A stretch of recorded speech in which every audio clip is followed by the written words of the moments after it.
지금은 사실은 10억 가진 사람을 부자라고 할 수 없는 이유가 집값이 너무 올랐습니다. 그래서 객관적인 부자는 한 50억 내지 100억 사이. 야, 나는 그냥 삼시세끼 밥 먹고 우리 가족 건강하면 부자야. 그분은 오늘 부자입니다. 가장 안 좋은 재테크는 좀 어떤 게 있을까요? 내가 모르고 하는 거죠. 모르고 모르고 하는 게 사실은. 부자가 되기 위해서 좀 필요한 건 뭐라고 생각하세요? 저는 부자가 되기 위해서 필요한 첫 번째는 나 정말 싫은데 나 노력할 시간도 없고 정력도 없고 마음도 없는데 그럼 노력 안 하면 돼요. 그 대신 욕심을 안 내면 돼요. 얻을 거면 욕심을 낼 거면 노력을 하고 그래 나 노력할 자신 없어. 욕심 버리시면 돼요.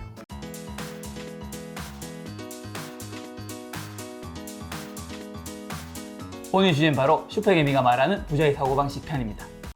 자, 그럼 세무사님에 대한 제가 가벼운 소개 제가 아주 짧고 굵게 바로 해드릴게요. 자, 세무사 자격증 있으시고 CFP 국제공인재무설계사 그리고 이제 샘표식품 지분공시 9.76% 키움증권 실전투자대회 4년 연속 수상하셨고요. 1등도 한 번, 2등 한 번, 3등 두 번.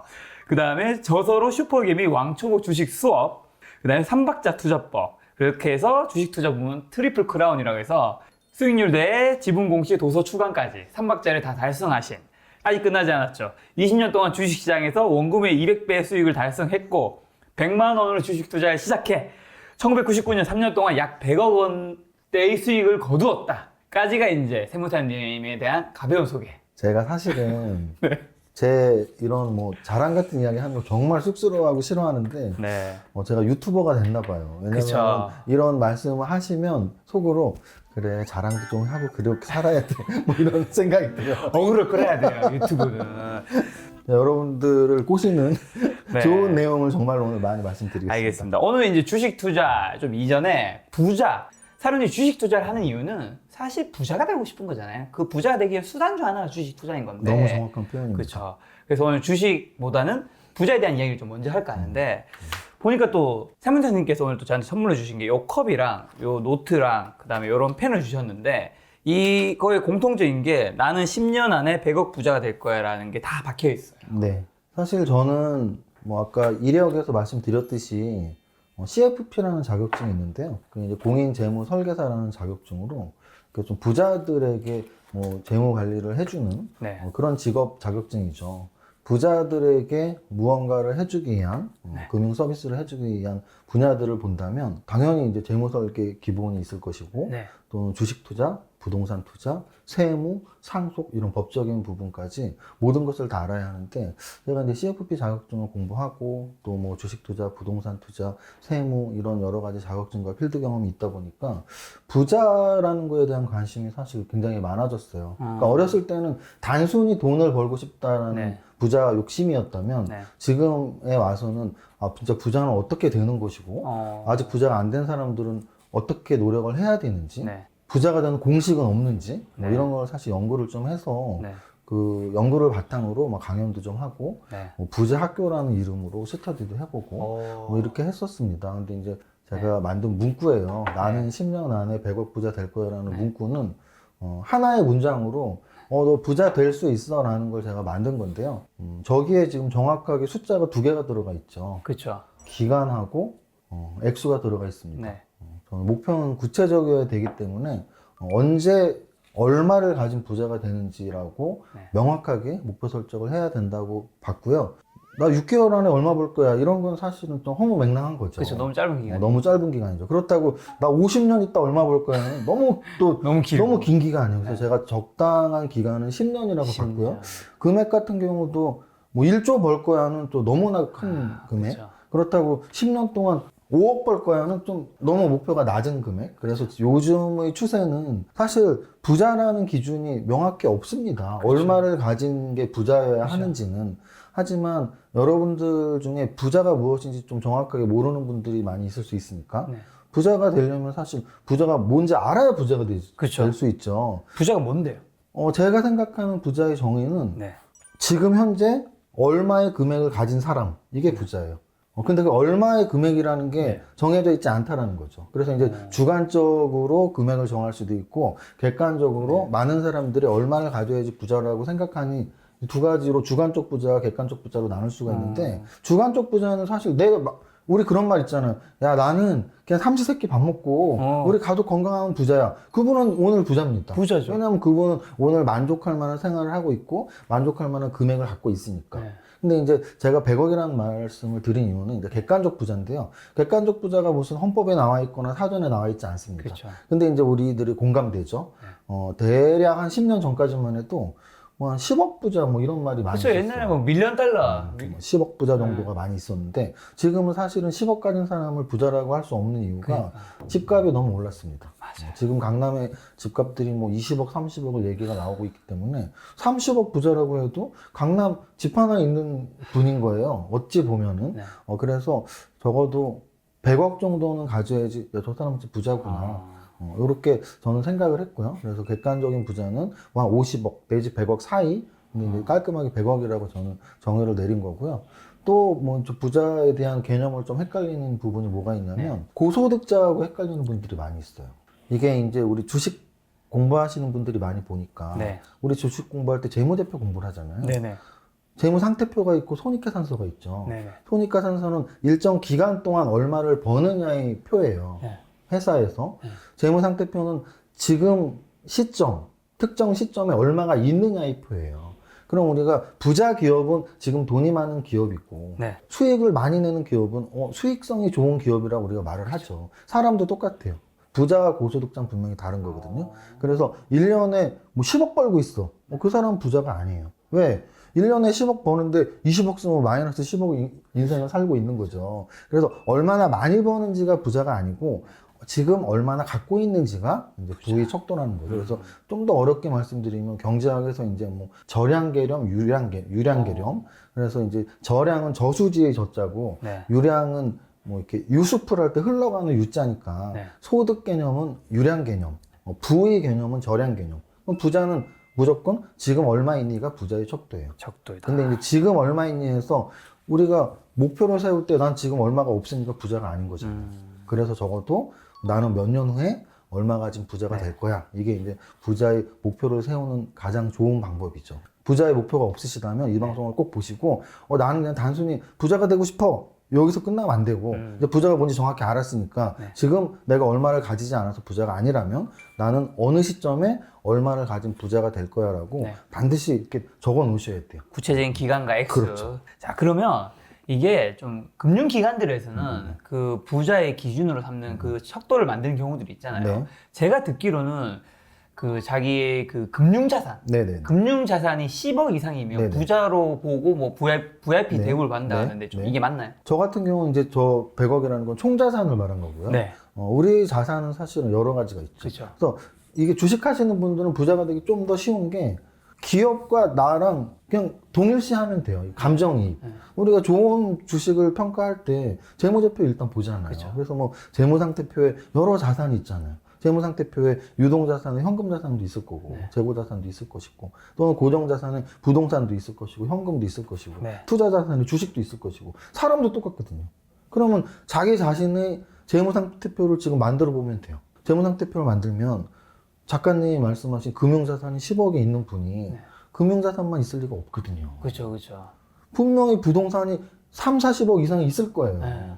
금융자산 은행에 10억 넣으신 분이 집이 없을 리가 없고 그렇죠. 서울에 집 한 채 있으면 지금 20억 뭐 이렇게 넘어가니까 적어도 금융자산 10억이면 부동산은 30억 뭐 40억 있을 것이고 요즘 주식이 워낙 좋잖아요. 그렇죠. 그럼 주식도 뭐 1, 20억 있을 거라고요. 뭐야, 스스로 늘 경계하고 갑자기 왜 이렇게 잠시만요.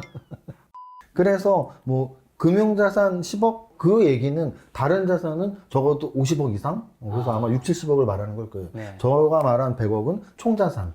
그 중에 이제 그 자산 포트폴리오가 형성이 되어 있을 것이고 자산 포트폴리오의 비중은 적어도 한국 부자라면 부동산 비중이 사실 높겠죠. 집은 다 한 채씩 있을 것이고 뭐 상가나 이런 것도 분양받은 게 있을 테니까 부동산 그리고 주식 그리고 채권 투자하시는 분들이 일반인보다는 조금 돈 많으신 분들이 더 많으니까 채권 투자 비중이 좀 있을 수 있고 나머지는 뭐 금융자산이겠죠. 금융권에 펀드랄지 뭐 이렇게 금융상품에 가입되어 있는 요 정도의 포트폴리오가 있을 겁니다. 그래서 그 포트폴리오에서 어느 자산이 얼마 있냐가 중요한 게 아니고 총자산이 얼마냐가 중요한 거죠. 총자산이 중요하다. 네.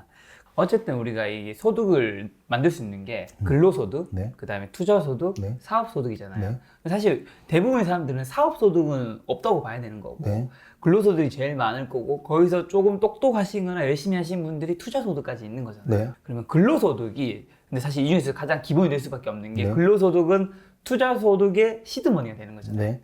세무사님 생각에는 네. 근로소득이 그래도 어느 정도가 되면 부자가 될 수 있는 시드머니를 만들 수 있는 좀 그게 좀 될 수 있을 것 같다. 한마디로 어느 정도 연봉이면 네. 그래도 좀 가능성이 있다. 이런 게 있을 수 있잖아요. 일단은 네. 당연히 많을수록 좋겠죠. 네. 제가 부자 공식이라는 걸 사실 만들었는데 네. 지금 말씀하신 노동소득과 네. 투자소득이 사실 부자가 되는 두 가지 요소거든요. 그쵸. 그래서 저는 그 부자 공식이라는 걸 만들어서 부자 공식 GR이라는 걸 만들었어요. 알파벳으로 G와 R. 네. G는 그 그로스의 앞자를 따서 G고요. R은 레이트의 앞자를 따서 R인데 네. R은 보통 뭐 재무관리에서도 투자 수익률을 말하니까 네. R은 투자 수익률이고요. 네. G는 소득 성장률이에요. 그러면 지금 말씀하신 걸 제가 대입을 시키면 부자가 되기 위해선 소득 성장률하고 투자 수익률 이 두 가지가 높으면 돼요. 그렇죠. 근데 일단 소득에 대한 이야기를 하셨으니까 네. 지금 얼마를 버냐보다 사실 더 중요한 건 얼마나 소득 성장률이 늘어나고 있느냐예요. 버냐보다 중요한 게 그 버는 거의 증가율. 당연하죠. 당연하죠. 왜냐면 이게 우리가 주식 투자 종목 선정하는 거랑 똑같다니까요. 네. 주식 투자에서 주가가 높잖아요. 네. 앞으로 더 돈을 많이 벌 것이고 네. 앞으로 살아남을 기업들을 우리가 좋아하는 거니까 사람도 마찬가지입니다. 작년에 1억을 벌었는데 올해 8천만 원을 벌었다. 네. 그럼 내년에 6천만 원 벌고 그 다음에 4천만 원 벌 확률이 높아지는 거고요. 네. 재작년에 뭐 3천을 벌었는데 네. 작년에 5천을 벌고 네. 올해 7천을 벌었다. 그럼 내년에 9천, 그 다음에는 1억 2천 이렇게 올라갈 확률이 높아지거든요. 네. 그래서 저는 사실은 절대 금액으로 얼마의 돈을 버느냐보다 더 중요한 건 나의 몸값, 나의 소득 성장률이 얼마나 높아지고 있느냐. 예를 들어 우리 김 작가님은 네네. 아마도 3년 전보다 2년 전, 작년, 올해 더 늘어나고 있을 거잖아요. 다들 여기 와서 비슷한 이런 식의 뉘앙스 얘기하니까 제가 굉장히 부담스러워. 아니, 그러니까 저 말은 큰 돈을 번다가 아니고, 네네. 큰 돈을 번다는 그렇죠, 그렇죠. 절대 금액이 아니고, 네네. 분명히 증가하고 맞습니다. 있을 거라는 거죠. 뭐 이렇게 증가하고 있어요? 유튜브 소득이랄지 이런 거 분명히 증가하고 있을 거예요. 그래서 네네. 저는 그 절대 금액보다는 일단 증가를 해야지 내가 증가. 부자가 될 확률과 내가 부자가 되는 속도가 네. 굉장히 빨라진다라고 강조를 드리고요. 좋은 말씀입니다. 또 하나는 근로소득에만 국한을 시키긴 했지만 네네. 저는 사실 다양한 소득을 계속 창조를 해야 된다고 보는 사람이에요. 그건 몸값을 높이는 거에는 네. 제가 세무사라서 뭐 정확히 소득의 구분을 알고 있는데 네. 뭐 사업소득이 있고요. 네. 뭐 근로소득이 있고 네. 연금소득은 사실은 이제 차후에 뭐 노령층이 돼서 그쵸. 받는 게 연금소득이니까 네. 그리고 부동산 임대소득이 있고요. 뭐 이런 여러 가지 소득들이 다양하게 발생한다면 네. 더 좋은 거죠. 근데 이제 우리가 잘 모르는 거죠. 네. 예를 들어서 회사를 다니면 당연히 근로소득이 발생하는데 요즘 뭐 1인 1저자 시대라고 할 만큼 네. 내가 책을 한 권 쓰면 거기에서 기타 소득, 인세 소득이 발생할 수 그렇죠. 있는 거고요. 네. 또는 뭐 나의 장기가 있어서 뭐 투자부로 사업자 등록증 하나 조그맣게 냈고 시작해서 사업 소득이 발생할 수도 있는 거고요. 그래서 흔히 요즘 말하는 N자. 그렇죠. 네. 꼭 하나의 수입이 나야 되는 건 아니니까 좀 다양한 소득을 발생시키도록 노력을 하고 또 하나는 근로소득을 발생시킨다 하더라도 지금 내 몸값이 얼마야도 중요하지만 내년엔 좀 더 높은 그 다음엔 좀 더 높은 소득의 성장이 분명히 중요하다는 거 부자가 되기 위해서 그렇죠. 이 말씀을 꼭 드리고 싶습니다. 소득 얘기할 때. 삶 속의 가치가 주식이다. 소비자의 지갑으로부터 매출이 생기고 매출로부터 이익이 나오고 이익이 가치를 만들고 가치가 주가를 만든다. 결국 투자는 우리의 삶이다. 우리는 그 속에서 기업을 찾아야 한다. 지난번 인터뷰했던 가치 투자의 대가 에셋플러스 자산운용 강방채 회장의 말씀입니다. 많은 분들이 물어보셨습니다. 어떻게 하면 강방채 회장의 펀드에 투자할 수 있냐고. 그래서 준비했습니다. 에셋플러스 자산운용에서 투자자를 위한 언제 어디서든 손쉽게 투자할 수 있는 펀드 매매에 에셋플러스 앱으로 강방채 회장과 함께하는 투자 되시기 바랍니다. 영상 아래의 내용 설명란에서 다운로드 받을 수 있습니다. 자, 그 소득 얘기가 나와서 그런데 이게 사실 돈을 모으는 방법 중에는 대표적으로 두 가지가 있는 거잖아요. 더 버는 거, 네. 덜 쓰는 거. 네. 내 소득을 높이느냐, 아니면 내 소비를 지출을 낮추는 한마디 전략인데 네. 사실 이 전략이 예전에 재테크로서 굉장히 유행을 했었죠. 네. 요즘에는 이제 그런 것보다는 이제 소득을 높이는 걸 좀 많이 가고 있는 것 같은데 세무사님은 이 소득을 증가시키는 것과 전략 요즘 시대는 어떤 게 좀 맞다고 보세요? 일단은 네. 너무 정확한 표현을 하셨고요. 이것도 역시 개인들을 아까 제가 개인들의 재무상태표를 만들 수 있다고 말씀드린 것처럼 네. 개인들의 손익계산서를 만들 수가 있어요. 내가 1년에 얼마를 버는지, 네. 1년에 얼마를 쓰는지.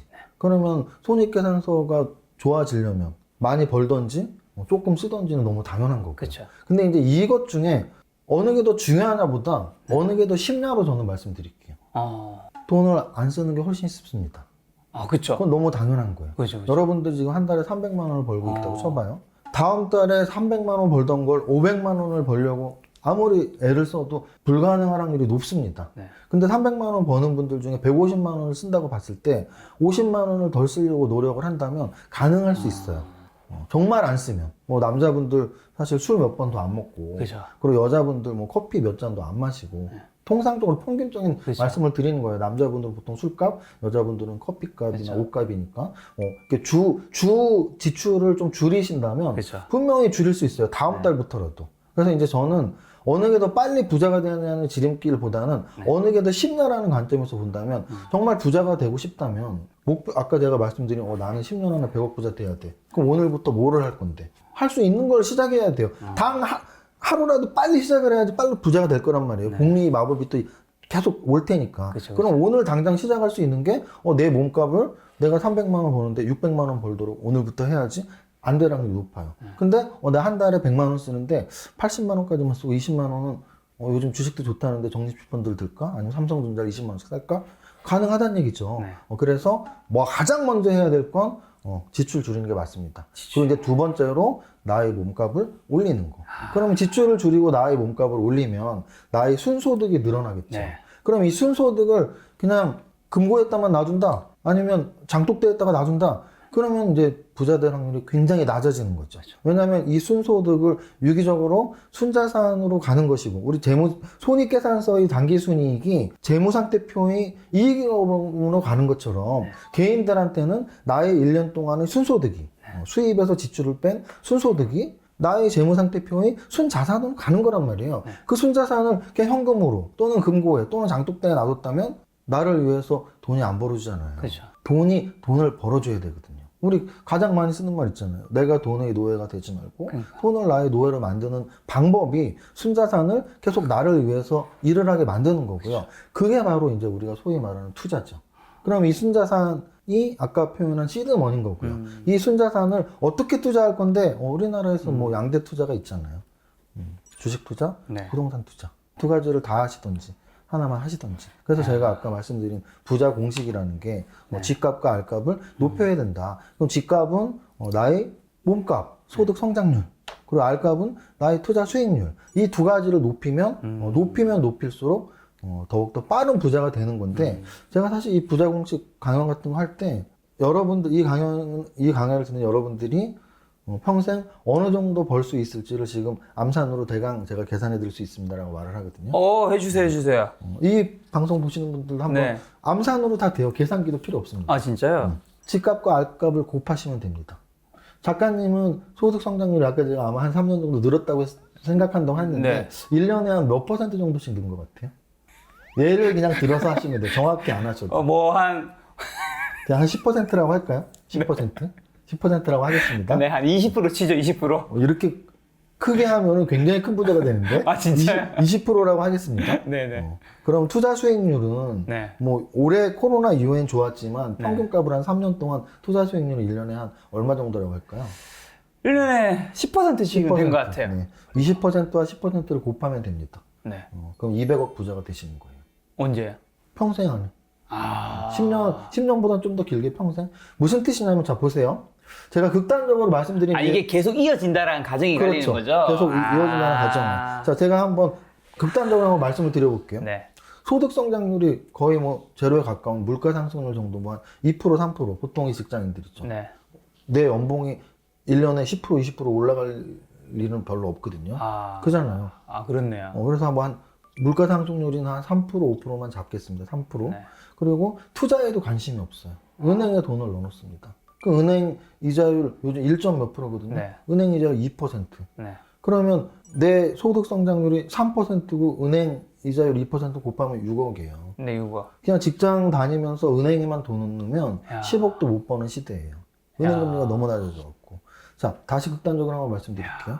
우리 작가님처럼 네네. 나의 소득 성장률 20%는 사실 굉장히 요즘 이제 유튜브도 잘 되고 하시니까 높게 그쵸, 잡으시는데 그쵸. 이게 뭐 10년 동안 20%는 굉장히 큰 거예요. 어. 예를 들어서 이 여러분들이 복리의 마법이 어느 정도인지 제가 설명을 한번 드려보면 제가 예전에 100조 되고 싶다고 했을 때 2배씩 10번 하면 1000배고 네. 그래서 1억이 1000억이 되고 1000억이 100조가 되고 2배씩 20번만 하면 된다고 했잖아요. 네. 사실 2배는 어려워요. 그러면 좀 더 낮춰볼게요. 주식 투자하시는 분들 1년에 야, 나 목표 수익률은 30%는 돼 라고 생각하시는 분 많습니다. 네. 자, 30%씩 10번을 하면 네. 단리로는 3배밖에 안 돼요. 네. 0.3이 10번이니까. 근데 복리로는 10배가 돼요. 아. 30%가 10년 동안 매년 30%의 수익을 내면 10배가 된다고요. 야. 내가 지금 1억 있으면 10억이 되고요. 5억 있으면 50억이 돼요.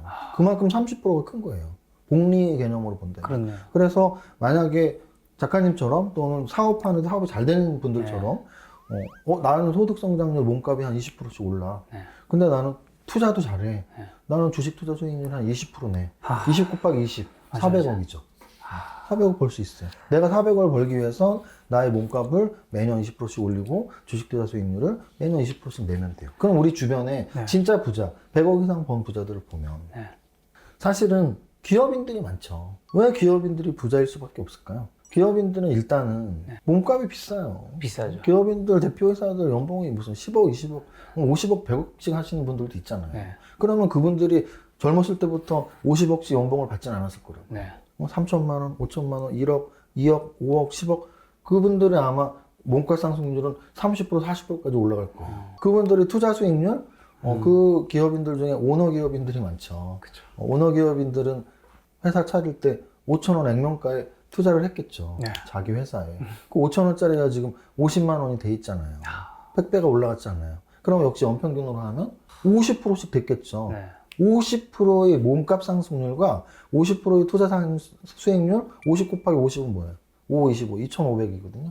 2,500억. 2,500억 본 분들 있잖아요. 그치, 제가 있죠. 말씀드린 있죠. 기업 오너들. 그분들이 2,000억 이상을 버는 이유는 자신의 몸값도 올라가고 네. 자신의 주식 지분값도 올라갔기 때문이에요. 그래서 제가 생각하는 100억, 10년 안에 100억을 벌고 싶으면 10년 동안 내 몸값 상승률이 10%, 투자 수익률이 10%만 되면 돼요. 10 곱하기 10은 100억이니까. 그럼 그게 쉽냐? 그게 어렵다는 거죠. 어렵죠. 왜냐하면 1년에 한 번씩 내 몸값이 10%씩 계속 올라가야 되고 또 투자 수익률도 한 번은 실패 없이 10%씩 내야 되는 게 그게 어려운 거죠. 그래서 100억 부자가 되려면 그 위험들만 잘 해칭하면 돼요. 내가 사업을 하고 있는데 항상 망하지 않고 이렇게 꾸준하게 5%, 10%씩 계속 상승을 시키는 또는 내가 연봉을 받고 있는 직장인이라면 내 커리어를 계속 쌓고 뭐 자격증을 취득하고 해서 내 몸값을 계속 올리시고 그래서 나의 몸값 성장률, 소득 성장률, 집값을 높이시고 또 R값은 지금 우리 김 작가님 이런 채널처럼 여기 보면 요즘 슈퍼게임 분도 많이 나오시고 그치, 많이 그러면 나오시죠. 요즘 주식이 좋은데 내가 1년 동안 주식 투자 수익률을 적어도 5%, 10%, 20%를 내야겠다. 공부 열심히 하시면 가능하거든요. 그래서 부자가 되기 위해서 사실 막연하게 생각하시는 분들이 많아요. 그냥 야, 너 열심히 안 살았으니까 부자가 안 돼. 그러면 부자 세울 목표를 어떻게 세우라는 나 오늘부터 열심히 살 거야. 뭘 어떻게 열심히 사는지 알아야 될 거 아니에요. 구체적이어야 돼요. 부자를 구체적으로 정의를 내리세요. 얼마 있는 사람이 부자야? 야, 근데 난 이세무사처럼 난 100억 정도 아니고 난 50억만 있으면 부자야. 그죠, 그죠. 그럼 난 50억이 부자인 거예요? 그쵸. 그리고, 난 10년은 좀 그렇고, 좀 빨리 한 8년 안 될까? 그럼 8년 안에 50억 부자 될 거라고 써놓으세요, 노트에. 나는 8년 안에 50억 부자 될 거야. 그러면 50억을 8년 동안 어떻게 모으니? 몸값을 올리면 돼. 몸값은 어디에 나와 있어? 손익계산서에. 그럼 손익계산서의 몸값을 어떻게 올리는데 작가님 아까 말씀하신 것처럼 나의 수입을 높이거나 지출을 낮추거나 해서 몸값을 연평균으로 계속 올려나가세요. 그러면 그 모인 순소득이 나의 재무상태표의 순자산이 될 것이고 그 순자산은 분명히 현금성 자산인지 투자자산인지 부동산인지 개인들도 다 포트폴리오가 있을 거라고요. 그러면 적어도 내 포트폴리오를 계속 보셔야 돼요. 만약에 내가 은행에만 돈 넣어놨다, 포트폴리오 구축 완전 실패하신 거죠. 그렇죠. 은행에 돈 넣으면 위험은 굉장히 낮지만 네. 수익률은 1%라니까요. 그럼 내 투자 수익률이 1%면 아까 제가 부자공식 GR로 봤을 때 집값을 10까지 높여도 이게 1이면 10 곱하기 1은 10이에요. 투자가 안 되면 내 몸값이 아무리 높아도 안 돼요. 그래서 제가 아까 고소득자랑 부자는 다르다라고 말씀드린 거예요. 우리 사실 전문 자격증을 갖고 있는 좀 고소득자의 대명사가 의사 변호사잖아요. 의사 변호사 분들 중에 소득이 워낙 뭐 1년에 막 3억, 5억, 10억씩 되니까 네.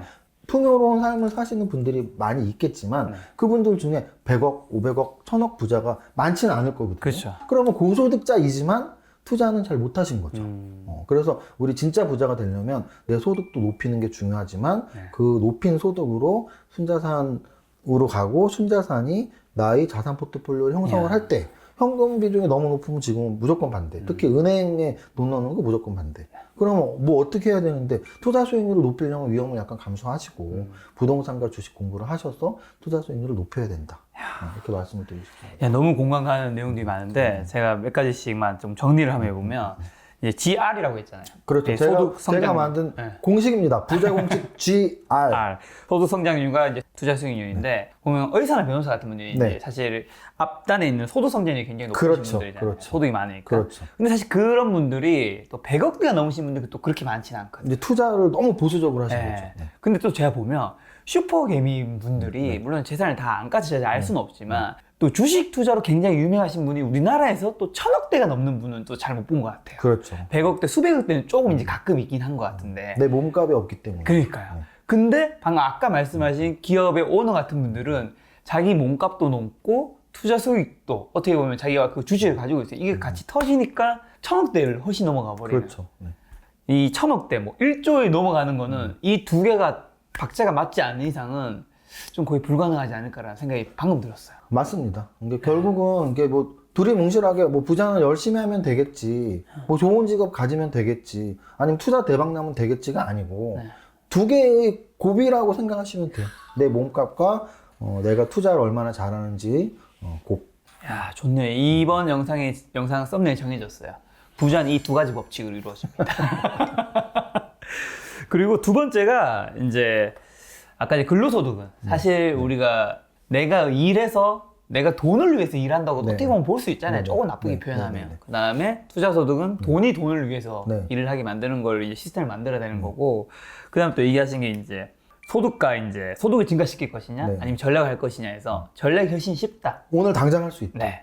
근데 소득이 더 어렵다. 그거는 오늘 당장 하더라도 시간은 분명히 걸릴 거죠. 그렇죠.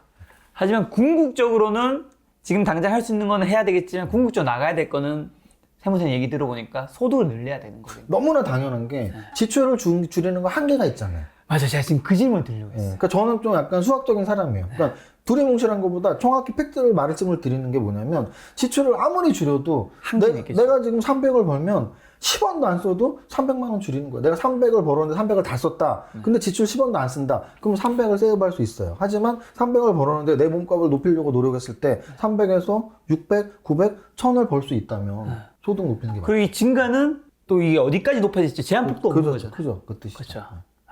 그런 측면에서. 그럼 여기서 이제 하나 더 우리가 한번 또 생각해 볼게요. 네. 근로소득이라는 건 어떻게 보면 내 일이고 내 직업이잖아요. 사업소득도 마찬가지지만. 근데 이제 사업소득과 근로소득의 가장 큰 차이점을 저는 이렇게 생각해요. 사업은 분명히 그분이 하고 싶은 거를 할 확률이 높아요. 물려받은 일이 아니라면. 네. 근데 뭐 물려받은 일도 아버님이 그 사업을 할 때부터 어렸을 때부터 봤으니까 저 사업 되게 좋다라고 생각했을 확률이 높으니까. 그렇죠. 사업은 사실은 하고 싶은 일을 할 확률이 높아요. 어.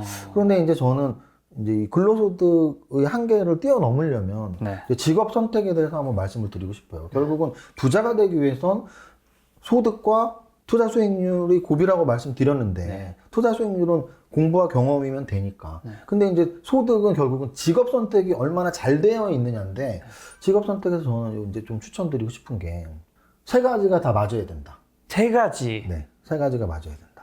직업을 선택한다는 얘기는 돈을 벌어야 된다는 얘기예요. 그렇죠. 만약에 내가 직업을 선택했는데 최저 시급도 못 번다. 그럼 직업도 아니죠.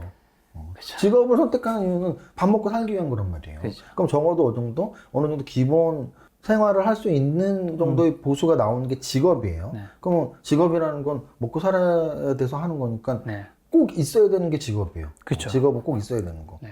해도 그만 안 해도 그만인 건 직업이 아니에요. 꼭 하셔야 돼요, 그거를. 그런데 그 꼭 해야 되는 일이 두 가지만 더 같이 등식이 성립되면 돼요. 첫 번째는 잘하는 일이어야 돼요. 네. 그렇죠. 내가 만약 직업을 선택했는데 그 일을 못하는 일이면 네. 소득 성장이 되지가 않을 거거든요. 되지 않죠. 잘해야지 소득이 성장될 맞아. 거란 말이에요. 잘해야지 그 사람을 찾죠. 그럼 그래서 중요한 건 내가 현재 잘하고 있는 일을 네. 하고 있던지 또는 지금 좀 부족하더라도 내 소득을 성장시키기 위해서 어떤 노력을 하고 있어야 돼요. 잘하는 직업이 되게끔. 맞아요. 내가 만약 요리사라면 요리를 잘한다면 더욱더 잘하도록. 그쵸. 못한다면 어디 학원이라도 가서 배우도록. 이거 너무 중요해요. 계속 자기 개발을 해야 된다는 얘기죠. 잘하도록. 잘하는 직업을 가져야 돼요. 네. 근데 이제 여기서 하나만 더 갖다 주면 됩니다. 하나 뭔가요? 좋아하는 일이면 더욱더 좋다. 좋은 거예요. 왜냐? 우리가 아무리 내가 정신 개조를 하고 막 그래 나는 이제 잘하면 돼 열심히 해야 돼 하는데 재미가 없으면 네. 금방 슬럼프에 빠지고 그쵸. 롱런하기가 힘듭니다. 우리가 뭐 연예인분들 중에 참 존경하는 뭐 조용필님 같은 경우 60이 훨씬 넘은 나이에도 막 네. 신곡이 나온 적이 있고 네. 이렇게 음악 활동을 하고 또 연기자분들은 또 오죽해요. 그분들이 만약에 싫다면 그렇게 할 리가 없거든요. 그러니까 좋아하는 일을 선택하신 분 중에 잘하니까 조용필이라는 가왕도 나온 거고 연기자에서 그런 연기 대부분들이 있는 거거든요. 네. 그리고 우리 주식하시는 분들도 마찬가지예요. 좀 이렇게 성공하시고 나이가 한 50, 저처럼 이렇게 뭐 40, 50대 넘어간 분들 중에 네. 주식을 싫어했으면 이렇게 할 리가 없어요. 자기한테 맞은 거예요, 주식 투자가. 주식 투자가 맞았고 잘했고 돈까지 버는 직업이고 돈까지 버는 직업인데 잘하고 좋아하면 주식 투자를 계속 안 할 리가 없거든요. 네. 그래서 여러분들이 갖고 있는 직업이 만약에 지금 그래 먹고 살려고 하는 게 직업이야. 근데 내가 잘 못해? 노력해서 잘하는지 확인을 꼭 하셔야 돼요. 내 적성과 네. 나의 전체적인 조건, 컨디션에 맞는지. 근데 아무리 노력해도 안 될 것 같아? 노력해서 잘하는 직업으로 바꾸는 게 낫고요. 그게 첫 번째. 두 번째는 그래 나의 컨디션 말고 나의 취향, 내 내면에 있는 취향이 그걸 진짜 좋아하는 건지. 주식 투자자분 중에 이런 분들 진짜 많거든요. 나 진짜 주식 더러워서 안 할래. 본전만 찾으면 안 한다. 그런 분들은 본전 찾을 수도 없을 거예요. 왜? 목표가 본전이거든요. 본전만 찾으면 안 한다? 제가 왜 10년 안에 100억 부자 될 거야 라고 말씀을 드리냐면 네. 100억 목표를 하면 80억, 50억, 30억 벌 수 있단 말이에요. 근데 10년 안에 나는 1억 벌 거야? 그러면 1억 목표면 딱 1억까지밖에 못 해요. 그쵸. 마찬가지로 나 주식 본전만 찾으면 안 할래. 목표가 본전이면 본전 안 찾아지겠죠. 또 하나는 얼마나 하기 싫으면 본전 찾으면 안 한대. 나는 이게 너무 좋아서 열심히 하고 오래 하고 투자 수익률 높여서 죽을 때까지 할 거야. 이런 마음을 가져야지 성공하는데 나 주식 꼴도 보기 싫어. 꼴도 보기 싫으면 주식도 나를 꼴도 보기 싫어 할 거예요. 그래서 내가 지금 하고 있는 일을 좋아하고 잘하고 돈을 많이 벌 수 있는 네. 그런 직업을 선택하면 아까 말씀하신 근로소득 또 사업소득이 늘어날 것이고 그 시드머니를 바탕으로 투자 수익을 높이는 그게 바로 부자의 지름길이다. 한마디로 직업에는 돈, 잘하는 일, 좋아하는 일 이 3박자가 필요한데 지금 이 질문 시청자분들이 하기 원할 텐데 그럼 좋아하는 일, 잘하는 일 양대 산맥에서 무조건 하나만 선택해야 돼요. 그게 정말 같아야 좋은데 네. 같아야 같은 좋은데 베스트죠. 근데 그게 다르다면 네. 당연히 잘하는 일을 해야지. 그렇죠. 저도 같은 생각입니다. 왜냐? 직업은 먹고 살아야 되니까. 그렇죠. 내가 좋아하는데 못하면 절대 먹고 살기 힘들어요. 그러니까 잘하면서 돈을 버는 걸 그렇죠. 먼저 선택해야지. 이걸 시청자분이 제가 공감할 수 있게 바로 지금 이 앞에 있는 두 명의 인물로 설명을 드리면 예를 들어 세무사님이 제 채널에 출연했어요. 근데 그 영상이 별로야. 그리고 세무사님 채널 도움도 안 돼. 그러면 우리가 이렇게 한 달 만에 다시 만나지 않았을 거예요. 그리고 저도 마찬가지예요. 세무사님 출연했는데 조회수가 너무 바닥이야. 그러면 저도 한 달 만에 다시 만나진 않았겠죠. 이게 되게 냉정한 거잖아요. 어떻게 보면. 맞습니다. 이게 서로가 잘하면 서로가 어떻게 보면 그걸 또 좋아하고 서로가 자연스럽게 찾게 되는데 꼭 이제 직업을 처음 찾으시는 분들이 내가 이 일을 좋아하는데 이런 거에 이제 포커스를 굉장히 좀 많이 두는 또 왜냐면 나이가 좀 더 어릴 때니까 그렇죠. 내가 좋아하는 게 잘하는 것도 훨씬 중요하지 않냐 이런 걸 많이 생각하는데 사실 제가 세상을 좀 살아보니까 세상은 내가 좋아하는 게 관심이 하나도 없더라고요. 그렇죠. 왜냐하면 내가 좋아하는 건 정말 내 개인적인 거잖아요. 근데 내가 잘하는 건 어떻게 보면 남들과의 비교해서 잘하는 거니까 이게 어쨌든 어딘가에 도움이 된다는 거니까. 그렇죠. 그래서 여기서 이제 한 번 더 또 나가면 직업 선택할 때 정말 그럼 정답은 잘하는 걸 해야 돼요. 그렇죠. 잘하는 일을 사랑하고 좋아하면 좋을 것 같아요. 그쵸. 왜냐면 내 마음을 바꾸긴 진짜 쉽거든요. 맞습니다. 내 마음을 바꾸면 돼요. 아 그래 내가 진짜 이거 싫어해 하고 억제를 하지 말고 아유 이거 나한테 돈도 벌게 해주고 내가 이걸 잘해? 이거 좋다 이거 좋다 하는 자세가 좀 중요할 것 같습니다.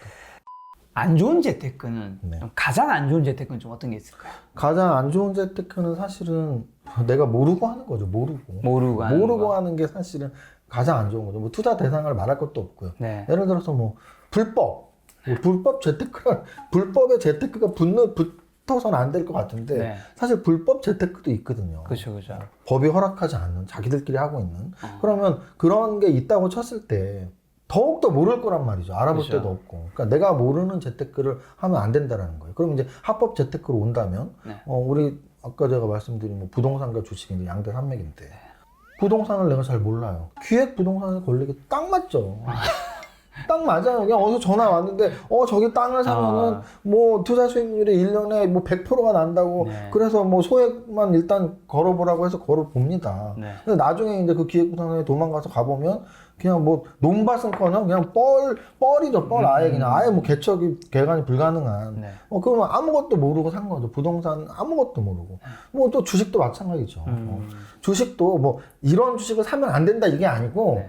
나쁜 주식이 있는 게 아니고 그 주식을 사는 사람이 나쁜 투자자예요. 뭐 아무것도 몰라. 근데 그냥 야 이거 사봐. 근데 막상 그거 이제 체크해 보면 자본 잠식 기업에 뭐 해서 상장까지 곧 앞두고 있는 건데 이제 거의 세력들이 설거지에 놀아나는 거죠. 네. 그래서 사실은 이런 재테크는 절대 하면 안 된다 해서 어떤 재테크 투자 대상을 말씀드리는 것보다 모르고 하는 재테크는 다 나쁜 거다. 가장 최근으로는 ELS와 비슷한 상품 중에 네. 그 이슈가 된 게 꽤 됐어요. 한 네. 1년 가깝게 돼서 이제 은행에서 판매를 했죠. 그런데 그 상품이 은행의 금융상품 원래 그냥 은행 예적금보다 은행 예적금이 1%밖에 안 되는데 그거 가입하면 뭐 3%를 준대. 근데 그걸 가입한 사람 분들은 대다수가 은행에서 판매를 하니까 그래 3% 확정금리면 뭐 무조건 해야지라고 생각하고 했는데 그게 무조건 3%를 보장하는 게 아니었죠. 손실까지도 감안을 했던 거였죠. 근데 그거를 설명했어야 됐냐 네. 의 문제도 있어요. 그럼 이거 설명의 주체가 했어야 됐냐의 문제도 있고 또 하나는 내가 투자자로서 그걸 정확히 알고 산다는 문제가 이제 있는 거죠. 그래서 요런 이제 비슷한 게 주식 투자 쪽에서는 한번 있었죠. 원유 ETN 같은 경우에 굉장히 문제가 됐었죠. 네. 3, 4월 달에 코로나 바닥 칠 때 그렇죠. 원유 선물이 마이너스까지 간 적이 있었어요. 그럼 그때 원유 ETN이 거의 뭐 제로까지 근처까지 막 내려갔단 말이에요. 근데 ETN 상품이 뭔지도 모르고 그냥 막 사는 거죠.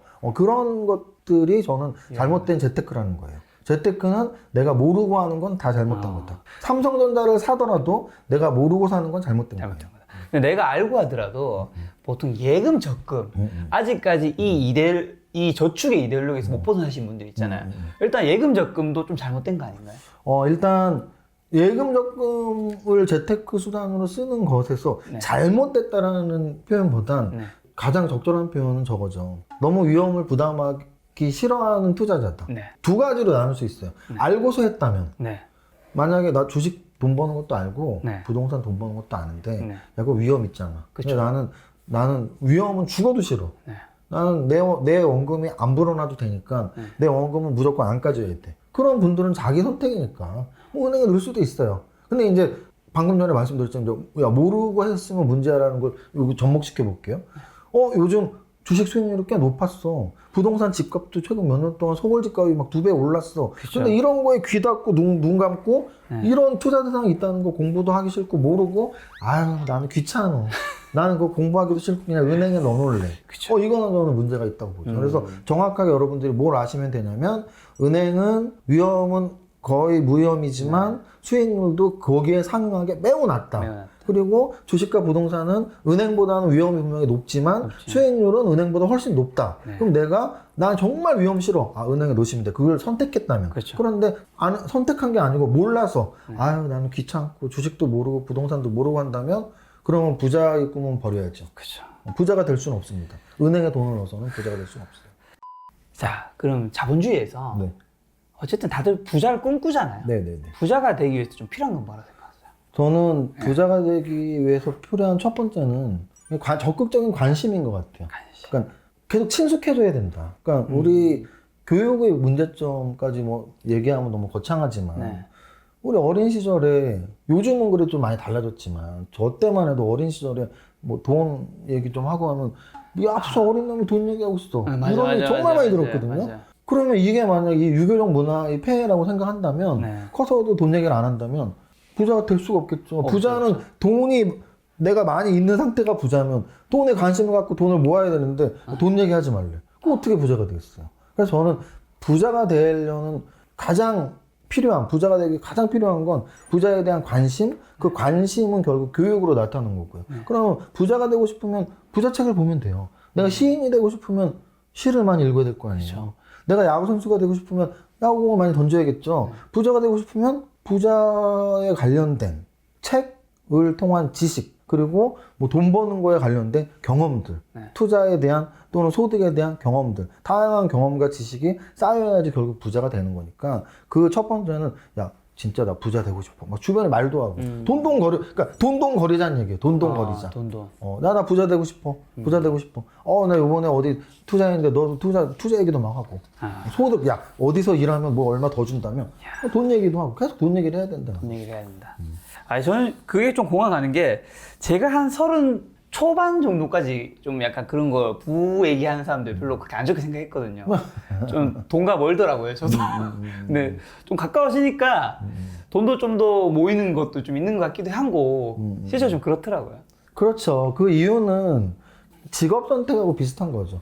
직업도 내가 좋아하고 잘하는 걸 선택하는 게 맞듯이 이 돈 버는 부자도 직업이라면 내가 돈을 좋아해야죠. 그쵸. 돈을 좋아해야지 돈이 나한테 달라붙겠죠. 그래서 뭐 돈을 싫어하는 것보다 돈에 관심도 많고. 그래서 사실은 재테크 서적 중에 뭐 부자 아빠, 가난한 아빠 이런 것들은 거의 기본서니까. 그러니까 이게 이제 부자 공부를 어떻게 해야 되는데 책 읽어. 책이 너무 많아요. 너무 많아. 근데 이제 저는 좀 약간 종합재테크 책을 보는 걸 권해드려요. 그 이유는 뭐냐면 예를 들어 부동산으로 돈 번 분들은 부동산 얘기밖에 안 하죠. 그렇죠. 주식으로 돈 번 분들은 주식 얘기밖에 안 해요. 예를 들어 은행 PB 분들, 제 자격증 같은 CFP 있는 분들은 사실은 은행 예금 위주로 책을 씁니다.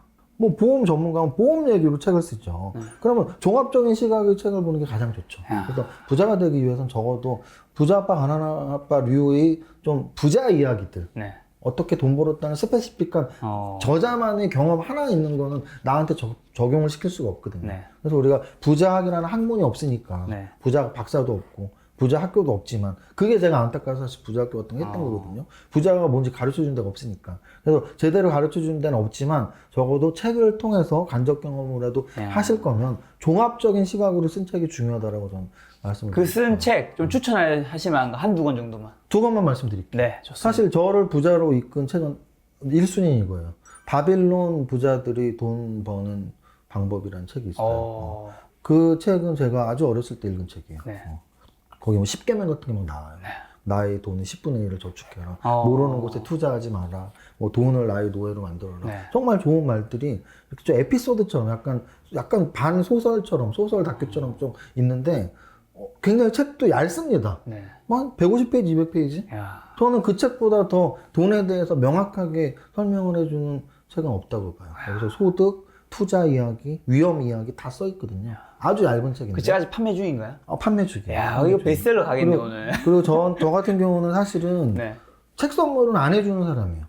저는 책값 아끼는 사람은 속으로 그런 생각합니다. 야, 책값 아껴갖고 뭘 할 수 있겠어? 왜냐면 책값은 안 아꼈어요. 저는 돈이 없을 때도. 근데 이제 책 선물을 안 해주는 이유는 야, 책 네 돈으로 사면 되잖아 라는 마음인데 물론 제가 쓴 책은 선물한 적 많이 있죠. 근데 제가 쓴 책 이전에 제가 책을 쓰기 이전에는 책 선물 한 번도 안 했어요. 제 책 사기도 바쁜데. 근데 유일하게 제가 선물 한 10권 정도 한 10명한테 제 주변의 동생들한테 했던 책이 바로 이 바빌론 부자 책인데요. 그 이유는 그 책 보고 너도 부자 돼 나처럼 나도 이 책 보고 부자 됐으면 좋겠어요.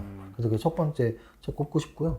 두 번째 책은 부자 아빠 가난한 아빠가 제일 기본적으로 부자에 대한 이야기를 가장 재미있게 그리고 아까 제가 말씀드린 토탈 개념으로 종합서 개념으로 써 있습니다. 그래서 부자 마인드를 갖기도 편하고 어떻게 해야지 부자가 되는지도 자세히 써 있어서 그 책이 좋다. 그 두 권 정도 저는 추천해드리고 싶어요. 자, 그럼 사람들이 부자가 되지 못하는 이유 한 뭐 3가지 정도 있다면 어떤 게 있다 생각하세요? 일단 부자가 되지 못한 이유는 저는 결국은 목표, 실행, 그리고 피드백. 이 세 가지가 사실 경영의 3단계거든요. 네. 계획, 실행, 통제, 플랜 투 C라고 보통 하는데 저는 부자도 거기 탁 접목시킬 시킬 수 있을 것 같아요. 네. 왜냐하면 결국 성공하지 못한 이유는 성공한 사람들이 한 걸 안 했다는 얘기거든요. 그러면 모든 일도 똑같지만 부자도 똑같아요. 첫 번째 목표를 세워야 돼요. 그래서 아까 제가 서두에도 부자 이야기할 때 처음부터 제가 만든 부자 공식도 말씀드리고 부자는 오늘 돈이 많은 사람이다부터 해서 여러 가지 이야기를 드리는 이유가 목표예요. 몇 년 안에 얼마 벌 거야라는 목표를 세워야 되고요. 부자가 뭔지 정확히 알아야 돼요. 돈 많은 사람. 그러면 부자가 되면 뭐가 좋은지도 알아야 돼. 이것까지 말씀드리면 또 고개 끄덕이실 분들이 있는데 어떤 분들은 내가 빨리 돈 벌어서 아무것도 안 할 거야. 10명 중에 5명인데요. 그렇죠. 그러니까 부자가 안 되려고 그래요. 왜냐? 부자는 아무것도 안 하는 사람이 아니거든요. 계속 말씀드리지만 부자는 돈이 많은 사람이에요. 그러니까 우리가 사전적 정의로 팩트를 정확히 기억하시면 돼요. 부자는 아무것도 안 하는 사람이 아니거든요. 아무것도 안 하는 분들은 우리가 보통 실업자라고 말하죠. 그렇죠. 그러면 나는 돈 벌어서 아무것도 안 할 거야? 돈은 안 벌리고 아무것도 안 하는 사람이 대량들이 높죠. 왜? 나의 목표는 아무것도 안 하는 거니까. 그래서 아무것도 안 한다는 목표 절대 세우지 말고요. 부자라는 목표를 세우시면 돼요. 그러면 야, 부자는 아무것도 안 하는 자유도 없고 무슨 자유가 있니? 아무것도 안 하는 건 시간적 자유거든요. 시간적 자유는 부자 중에 그래 나 한 1년만 쉬자. 돈이 워낙 많으니까 1년 쉴 수도 있겠죠. 그렇죠. 100명의 부자 중에 그걸 선택한 사람일 뿐이에요. 그리고 돈이 없어도 시간적 자유는 얻을 수 있잖아요. 방금 제가 말씀드린 것처럼 내일 당장 사표 내면 돼요. 그러니까 시간적 자유가 있는 게 절대 부자가 아니고요. 부자는 경제적 자유가 있는 거죠. 그럼 경제적 자유도 정확히 아셔야 돼요. 야, 내가 경제적 자유 부자 돼서 나 저 차도 사고 저것도 하고 나 맨날 해외여행 가고 다 할 거야. 사실 자유는 우리가 자유가 있다고 다 하지 않잖아요. 그렇죠. 자유는 하지 못하는 게 아닌 게 자유인 거거든요. 그걸 다 하는 게 자유가 아니고. 그래서 부자는 저는 그런 생각을 해요. 부자가 됐을 때 누리는 건 내가 돈 때문에 못하는 건 없구나. 그게 정확히 경제적 자유거든요. 그래서 야, 내가 지금 억울해. 나 돈 때문에 이것도 못했어. 나 돈 때문에 못하는 게 이것도 있어. 야, 내가 더럽고 치사해서 돈 벌어서 이거 꼭 할 거야. 네. 저는 그게 부자로 가는 지름길이라고 봐요. 그럼 목표를 세우세요. 내가 못한 게 있었어?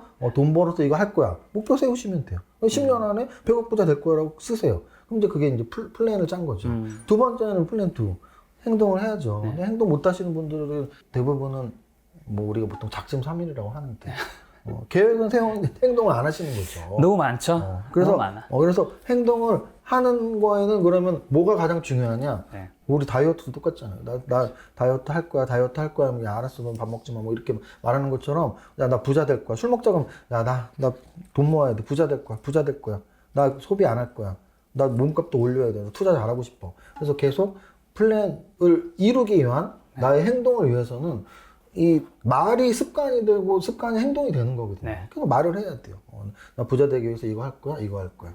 그렇지 않다면, 그렇게 안 한다면 나태해질 것이고 어느 누구도 내가 부자 되고 싶은 꿈이 있는지도 모를 것이고 그러면 나 혼자서 그냥 부자 될 건데 하다가 흐릿 멍텅하게 없어지는 경우가 많아요. 흐릿흐릿하게. 그래서 반드시 막 노트에도 쓰고 주변에도 야, 나 진짜 부자 될 거다 지켜봐. 네. 이렇게 하는 그 행동력이 중요하다. 행동력이 없으면 부자 되기 힘들겠죠. 그 다음은 이제 결국 피드백인데요. 피드백. 이제 이 피드백이 사실 좀 중요해요. 왜냐하면 우리가 분기 실적이 나오잖아요. 기업에서. 리레이팅이 계속 됩니다. 분기 실적 가치 평가에 대한. 그러니까 우리가 어떤 종목이 좋은지 안 좋은지 계속 파악을 해나가는 거고요. 그럼 우리 개인에 대해서 과연 평가를 지금 하고 있는지 이게 굉장히 중요한 거죠. 아까 말씀드린 적어도 재무상태표와 손익계산서를 만들어 보세요. 3개월에 한 번씩. 내가 3개월에 수입이 얼마였고 네.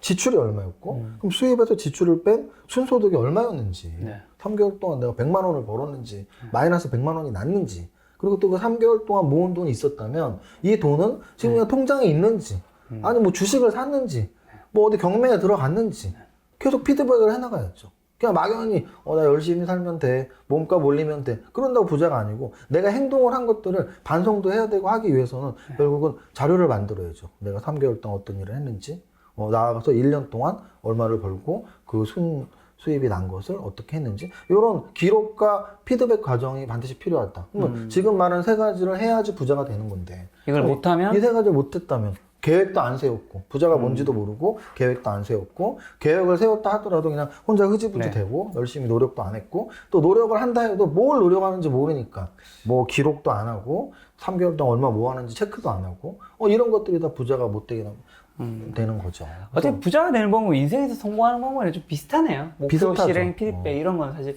어떤 일을 잘하거나 그렇죠. 인생에서 성공하거나 부자가 되는 건 다 일맥상통하게 좀 적용되는 진리 같은 거잖아요. 그렇죠. 그리고 이제 돈이 이제 부자니까 돈에 관련된 것만 하나 말씀드리면 네. 사용자산을 과하게 사는 거는 강력하게 반대합니다.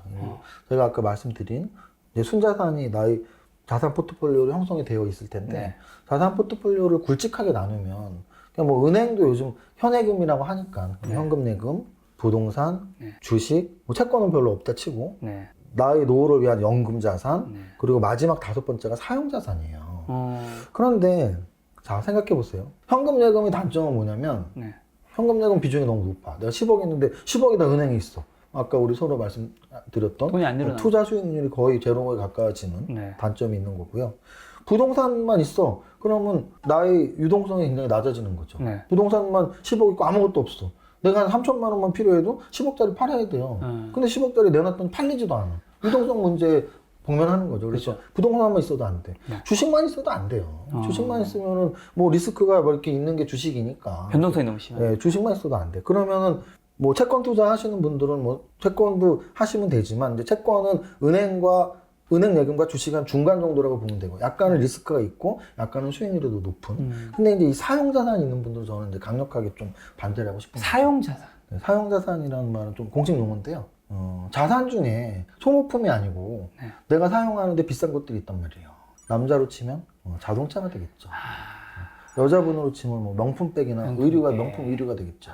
근데 자산이 5억인데 사용 자산 남자로 치면 차가 5억인 분이 있고요.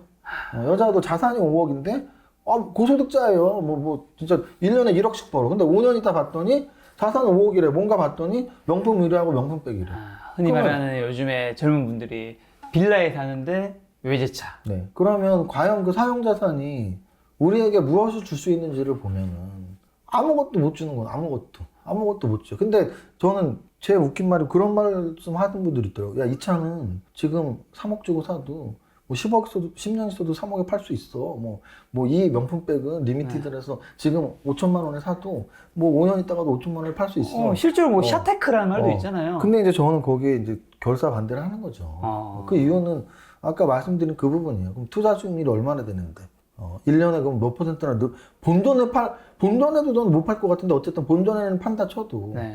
본전보다 더 비싼 예를 들어 1억짜리 차를 10년 있다 2억에 팔 것도 아니고 5천만 원짜리 명품백을 10년 있다 1억에 명품백을 팔 것도 아니고 그럼 결국은 자기 자신이 사용자산은 사실은 사용을 하기 위한 자산이에요. 근데 이제 그 사용자산을 재테크라는 명목하에 좀 자기 합리화를 하는 거라는 저는 생각을 하는 거죠. 그래서 사용자산 사용하더라도 재테크 생각하지 말자. 당연하죠. 네. 그냥 없어지는 자산이라고 생각하는 게 맞죠. 없어지는 자산이라고 생각한다면 내가 10억이 있는데 5억짜리 차를 몰면은 부자가 될 확률은 제로라고 보시면 됩니다. 제로. 부자에 대한 개념 자체가 없는 거니까. 부자가 되기 위해서 없애거나 좀 하지 말아야 될 것도 있나요? 어떻게 보면 하지 말아야 될 것이나 없애는 것이 이런 사용자산에 해당되는 것들이 좀 해당되겠네요. 그렇죠. 방금 말한 이제 사용자산에 해당되는 뭐 이렇게 비싼 차, 네. 비싼 의류에 대한 욕심. 근데 이제 욕심의 반대로 욕심이라는 걸 말고 이제 그럼 이 말씀도 드리고 싶네요. 진짜 부자가 된다면 방심하지 말자. 이제 방심이라는 말은 사실은 한 두 가지 의미를 쓸 수 있는데요. 네. 제가 제가 사실은 방심을 했던 사람인 것 같아요. 지난번 첫 번째 방송에 나왔을 때 말씀드렸지만 한 3년, 2, 3년 주식으로 돈을 크게 버니까 네. 야, 너 평생 벌 수 있을 텐데 제일 내가 하고 싶었던 외국 유학 가자. 네. 가서 있는 돈 쓰면서 살면 언제든지 또 돈 벌 수 있지. 굉장히 큰 방심이죠. 그래서 우리 연예인 분들 중에도 이제 그런 분들이 간혹 있죠. 그죠. 약간 이제 스타가 되면 뭐 나 은퇴하겠습니다. 아니면 뭐 작품 활동 하나도 안 하시는 분들. 그런 분들은 뭐 나름대로의 사정은 있는 분들이 있겠지만 네. 꽤 큰 퍼센테이지 분들은 네. 야, 뭐 나 이 정도 벌었으면 됐지 뭐. 뭐 이런 약간의 방심을 하고 있을 거라고요. 그럼 이 방심은 사실은 이제 이 소득과 투자 두 군데에서 다 나타나요. 네. 이제 저는 부자가 그래도 됐으니까 저의 인생에서 방심의 세계가 이 두 군데에서 분명히 있었거든요. 네. 소득 절단이 있었죠. 캐나다 갔다 오고 세무사 공부하고 한 3년 됐었으니까 네. 3년 동안 저는 일단 소득은 제로였죠. 소득. 소득세요. 저는 소득이 제로였던 때가 딱 그때였던 것 같아요. 왜냐면 세무사 시험 끝나고는 뭐 세무법인도 하고 뭐 투자 교육기관도 만들고 네. 뭐 했으니까 회사를 계속 했었고 또 캐나다 가기 전에는 회사를 다녔었고 네. 회사를 다니거나 회사를 하지 않았던 시기가 딱 그 시기인데 그 시기가 제가 딱 인생에서 방심했던 시기죠. 야, 나 돈도 벌었고 네. 뭐 내가 계속 벌 일이 뭐 있어. 이런 소득에 대한 단절이 생기죠. 네. 그런 분들 많아요. 좀 벌면 나 한 1년만 쉬고 싶어. 아, 1년 그렇죠, 동안 그렇죠. 단절이 되는 거예요. 네. 그리고 이제 투자에 대한 방심. 이 투자에 대한 방심 두 가지로 나타나요. 소득이 진짜 많아졌을 때, 야, 나는 투자 안 해도 돼. 아, 맞아. 투자에 대한 분명히 고비인데, 네. 고비라는 걸 지금 인정하고 싶지 않아요. 야, 나 이렇게 사업으로 돈도 많이 벌고, 나 연봉이 2억이야. 뭔 투자를 얘기냐. 2억이면 뭐 먹고 죽어도 다 쓸 돈 아니야, 1년 동안. 나 그렇게 과소비도 안 해. 그러면서 투자를 완전히 등한시하는 분들이 있거든요. 투자의 방식으로 나타나면 결국은 분명히 한계에 도달할 때가 있는 거죠. 또는 이 투자의 방식 반대로 투자 안 하는 경우보다 또 막 과하게 하는 경우도 있어요. 네. 더 큰 부자가 되고 싶어갖고, 주식 투자 좀 성공했으니까, 야, 돈 더 많이 넣으면 더 큰 부자 되는 거 아니야? 막 이러면서 또 과하게 막 또 투자금을 늘린다거나. 그래서 부자가 되는 과정에서 이런 자기 자신에 대한 방심? 야, 나 이 정도 벌면 방심해도 될 것 같은데? 방심이라는 표현을 안 하지만, 네. 제가 보기엔 이제 방심인 경우인 거죠. 저도 해봤으니까.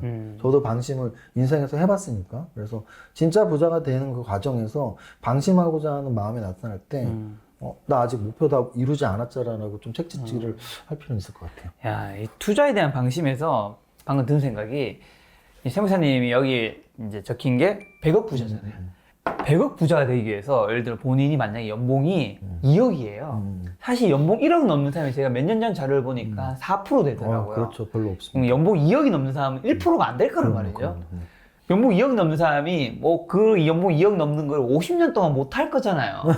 그쵸. 얼마나 뭐 20살에 일해서 70살까지 일할 수 있는 건 아니니까. 근데 뭐 그렇다 하더라도 연봉 2억 버는 사람이 50년 동안 일해야지 100억을 모을 수 있는 게 아니라 100억을 벌 수 있는 거죠. 그렇죠. 100억 자산가는 아닌 거죠. 쓸 테니까. 그렇죠.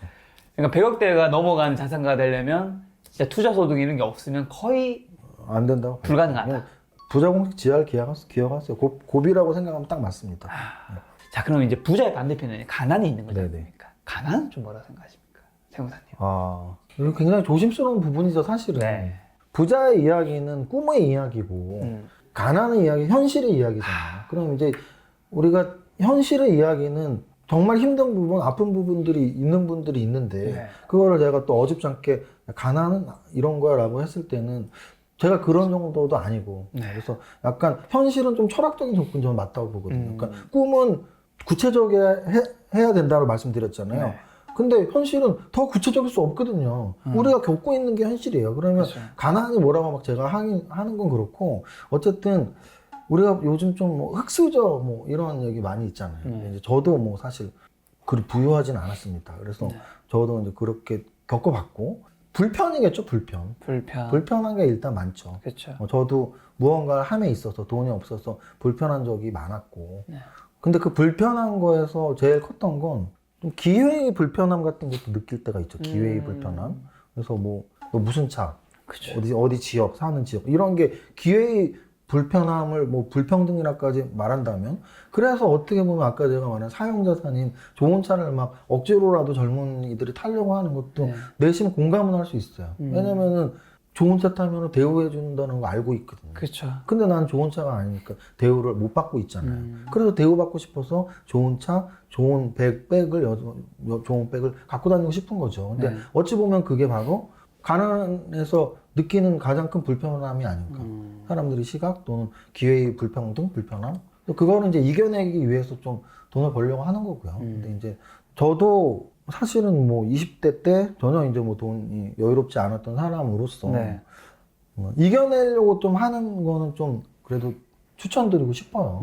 왜냐면 이게 거기에서 그냥 끝날 수 있거든요. 그쵸. 야, 나는 부자 안 돼. 힘들어. 그냥 난 이렇게도 살아도 되고 그냥 그렇게 사는 젊은이들이 있다면 진짜 요즘 100세 시대거든요. 맞아요. 젊었을 땐 돈 없어도 돼요. 저도 젊었을 때 돈 없었지만 너 젊었을 때가 더 행복하니라고 묻는다면 저는 젊었을 때도 행복했다라고 말씀드리고 싶어요. 돈이 없는 젊었을 때가 지금보다 더 행복했다라고 말하고 싶어요. 그래서 젊은이들 분들 중에는 돈 없으면 어때? 이렇게 살면 되지라고 생각할 수 있는데 적어도 20대 후반, 30대 초반 정도 됐을 땐 뭐 20대 초반까지도 그래. 돈 없어도 돼. 젊음만으로 살 수 있어. 사랑만으로 살 수 있는데 적어도 한 30대 초반 정도 됐을 때까지는 아까 말한 직업 선택도 잘 하시고 그렇죠. 좀 내 몸값도 높이려고 노력하시고 해서 좀 가난해서 조금 이제 부자로 넘어가는 시작 단계까지는 가야 되지 않을까. 가난이 나쁜 건 아니지만 불편한 건 분명하고 특히 이 불편함은 20살 때보다 50살, 60살 때 훨씬 불편하거든요. 20살 때는 아프지도 않아요. 세무사님 말씀 너무 공감 가는 게 이게 20대, 30대 때는 뭐 돈의 가치가 자기가 생각하기에 좀 낮을 수 있잖아요. 그럼요. 실제로 그게 행복에 관여하는 것도 작을 수도 있고. 그렇죠. 근데 이 내가 생각하는 가치가 내가 40대, 50대, 60대 됐을 때도 똑같지 않을 수 있다는 거를 좀 많은 사람들이 모르는 것 같아요. 근데 문제는 그때 가서 만약에 내가 50대까지 돈에 대한 관심이 없었고 능력도 별로 안 키웠는데 그때 가서 내가 관심이 생겼어요. 돈을 벌려고 해. 이미 너무 많이 늦어서 늦었죠. 그때는 돈을 벌려고 해도 그게 쉽지 않은 것 같다는 생각을 그러니까 이 가치라는 게 내가 생각하는 가치가 어제의 생각과 오늘의 생각이 다르듯이 가치도 좀 달라질 수 있다는 걸 알고 저는 어느 적정선을 좀 잘 그렇죠. 유지해야 되지 않을까. 맞습니다. 그래서 우리가 돈을 버는 시기는 분명히 정해져 있거든요. 그렇죠. 사실 20대 초반은 제가 생각하는 돈을 버는 시기가 아니에요. 아니죠. 왜냐면 뭐 우리나라의 평균적인 자녀들이 대학 등록금도 대부분 받아서 하는 분들이 많으니까. 맞습니다. 그러면 빨리 벌어봐야 20대 중후반. 그러면 몇 살까지 벌 수 있냐? 정말 오래 벌어봐야 60이에요. 근데 100세 시대라잖아요. 그러면은 30에서 60까지 30년을 버는데 그걸 평생을 60부터 100살까지 40년을 살아야 돼요. 그러니까 이게 어찌 보면 부자의 꿈이 정말 돈을 많이 벌어서 막 내가 대단한 걸 하는 게 아니고 내 근로소득이 없을 때 내 몸값이 더 안 나올 60, 65, 70 이후에 100살까지 살기 위한 준비 과정이라고 볼 수도 그쵸. 있어요. 네. 보통 가난이 대물림된다는 얘기도 되게 많잖아요. 네. 가난에 계신 분들이 벗어나고자 노력은 할 텐데 네. 이게 또 벗어나지 못하는 경우가 많은데 네. 좀 그 근본적인 이유는 좀 어떤 쪽이 관련이 있다 생각하세요? 저는 이제 두 가지라고 보는데요. 하나는 교육의 기회겠죠. 그래서 뭐 우리나라 같은 경우 특히나 사교육이 많이 발달된 나라이기 때문에 뭐 통계 자료를 제가 지금 갖고 오진 않았지만 강남에 있는 고등학생들이 더 좋은 대학을 많이 가는 걸로 알고 있거든요. 그쵸, 많이 그게 실제 알려져 통계로 있고, 나왔어요. 많이 알려져 네. 있고 그 얘기는 교육의 일단은 불균형인 거죠. 네. 돈이 교육과 직결이 되는 그래서 돈 많은 집의 자녀가 더 좋은 교육의 기회를 받고 더 좋은 학교를 가는 그럼 좋은 학교를 가면 결국은 좋은 직장, 결국은 좋은 직업을 선택이 될 테니까 일단 직업 선택에서 돈이 있는 집이냐 아니냐의 차이가 있는 거. 그렇죠. 그게 이제 흑수저의 가장 기회의 불평등에서 큰 문제고요. 또 하나는 대학을 가는 교육이 아닌 네. 이 가정에서의 그 환경도 좀 중요하다고 보죠. 뭐 어떤 환경이냐, 뭐 돈이 없으면 잘못된 가정 교육을 시킨다 이게 아니고 익숙한 거죠, 익숙한 거. 무슨 뜻이냐면 소고기 먹다가 돼지고기 먹기 힘들어요. 맞아요. 그러면 좀 부잣집에서 이렇게 사는 사람들은 야, 저 정도로 유지하려면 내가 어느 정도를 살아야 되는 거구나는 체감적으로 알 수가 있거든요. 우리 아빠가 저런 좋은 차 탔어? 나도 좀 좋은 차를 타는 게 좋은 거라는 거 안다면 좋은 차를 타려면 이 정도는 부자가 돼야 돼? 라고 느낄 수가 있거든요. 맞아. 근데 이제 저도 가난한 집에서 태어났다 계속 강조 드립니다. 기분 나쁘게 좀 안 들으시면 좋겠는데 어렸을 때 그런 환경, 뭐 차가 없는 또는 뭐 먹는 거로 야 소고기 먹다 돼지고기 못 먹어. 돼지고기만 계속 먹었으면 돼지고기가 제일 맛있어거든요. 그러면 커서도 그래 나 차 없어도 돼. 맞아. 나 돼지고기 먹으면 돼. 그럴 수 있을 거예요. 그러면 크게 돈 안 필요하네. 요게 이제 굉장히 익숙해진 삶이 되는 거죠. 그 삶에. 그렇죠. 삶이 그냥 그게 정상적이고 편안한 삶인 거예요. 특별한 욕심이 안 나고 해외 안 가도 되고.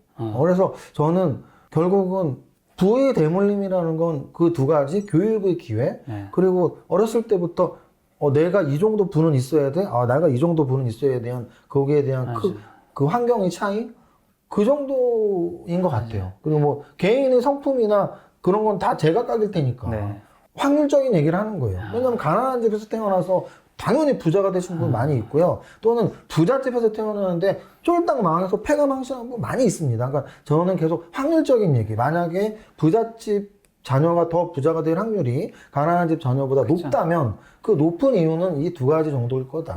어떻게 보면 이게 내가 겪어보지 못한 그 위의 세상을 이제 볼 수 있어야 갈 수도 있는 건데, 그렇죠. 저도 경험담이 있는 게 한 번은 제가 되게 좋은 집 아파트에 간 적이 있어요.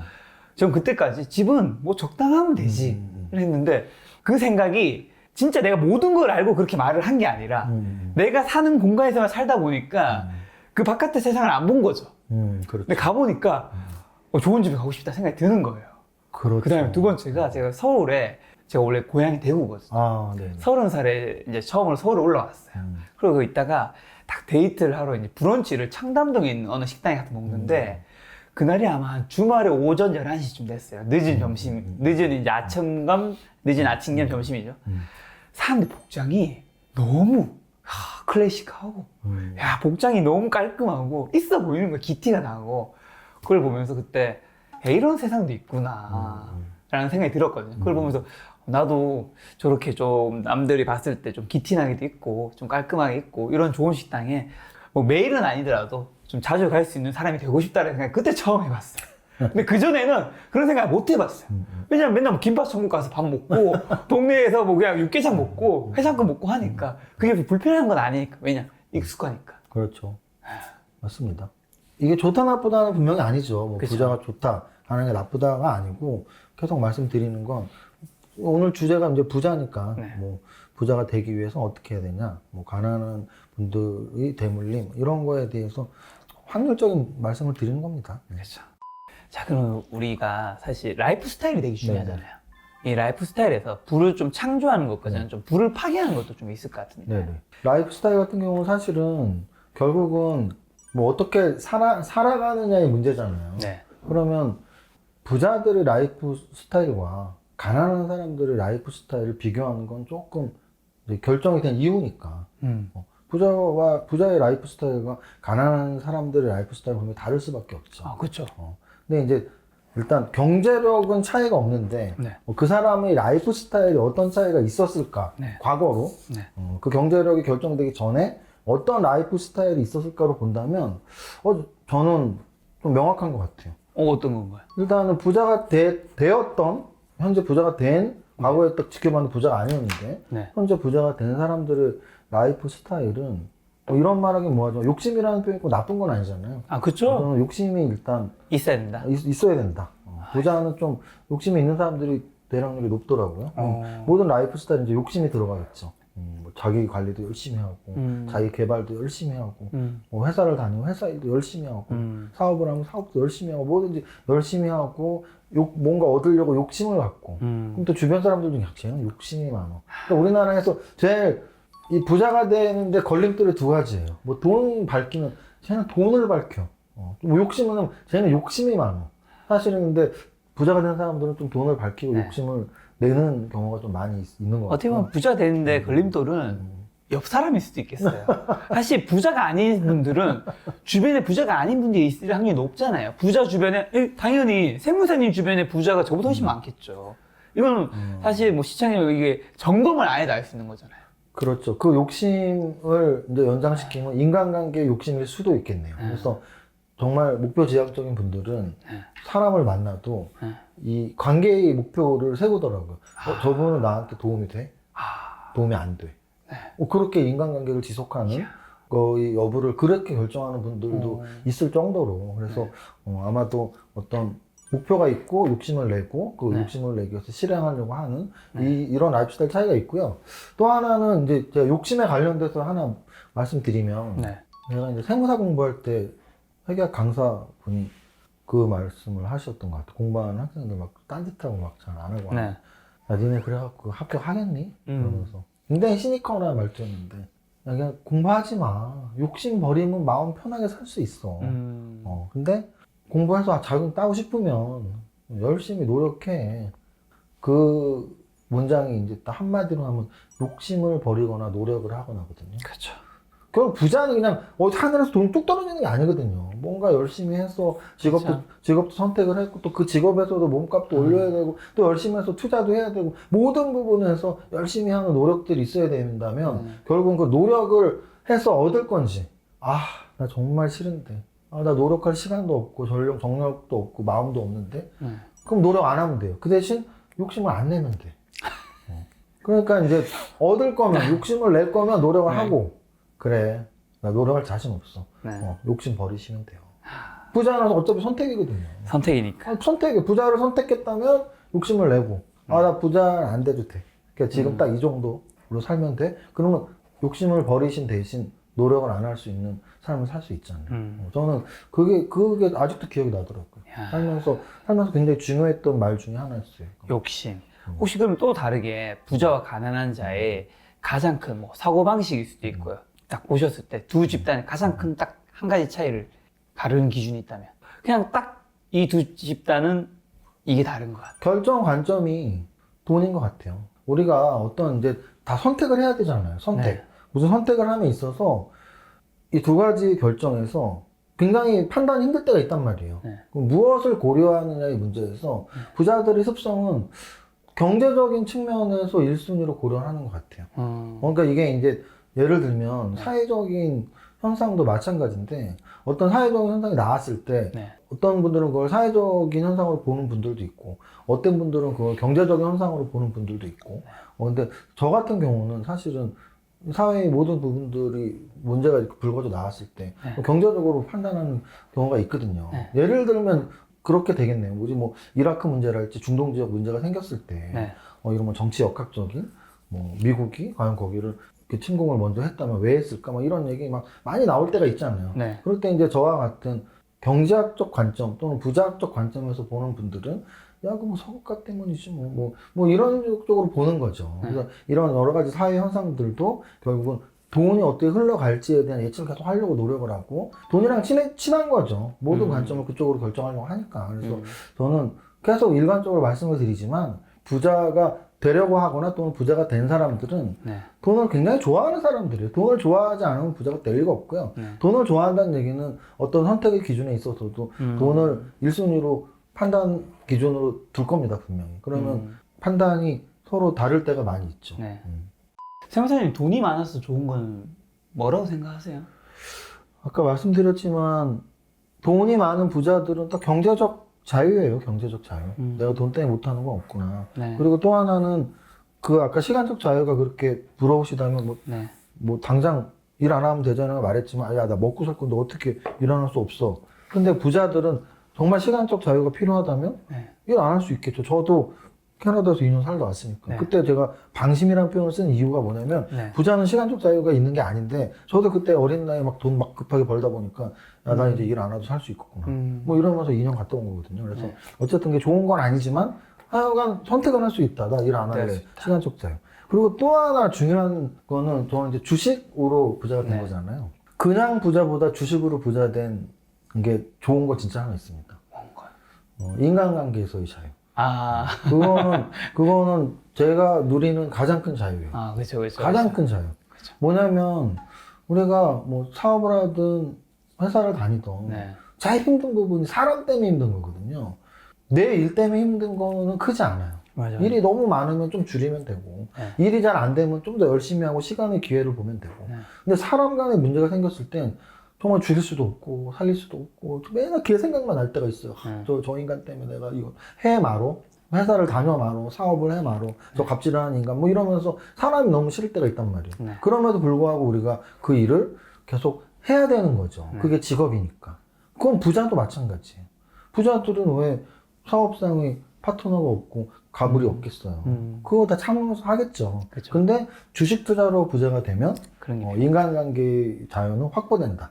내가 보고 싶은 사람만 보면 된다. 그래서 사실 저는 친한 사람들한테 농담처럼 말하는데 누구랑 뭐 누구 막 뒷담화 까고 이런 얘기 할 때 있잖아요. 저의 결론은 늘 똑같아요. 뭔데요? 야, 그렇게 싫으면 안 보면 되지. 저의 결론은 그래요. 그러니까 이게 딱 주식 부자로서의 자유죠. 싫은 사람은 왜 뭐 안 보면 되지. 그렇죠. 그렇게 싫으면 안 보면 되는데 뭐 뒷얘기를 하냐. 근데 저는 사실은 그게 가장 큰 인간관계에서의 자유. 내가 보고 싶은 사람만 볼 수 있는 자유라고 생각합니다. 하긴 우리가 회사 상사를 뒷담화하면서도 회사에 출근은 해야 돼. 당연히 해야죠. 저도 직장생활 해봤는데 먹고 살아야 되는 거니까. 당연히 해야죠. 그렇죠. 자, 세무사님 근데 예전에 제가 듣기로 결혼 반지를 살 돈도 없을 정도로 가난했다고 봤는데 실제로 어느 정도로 이제 가난했던 건가요?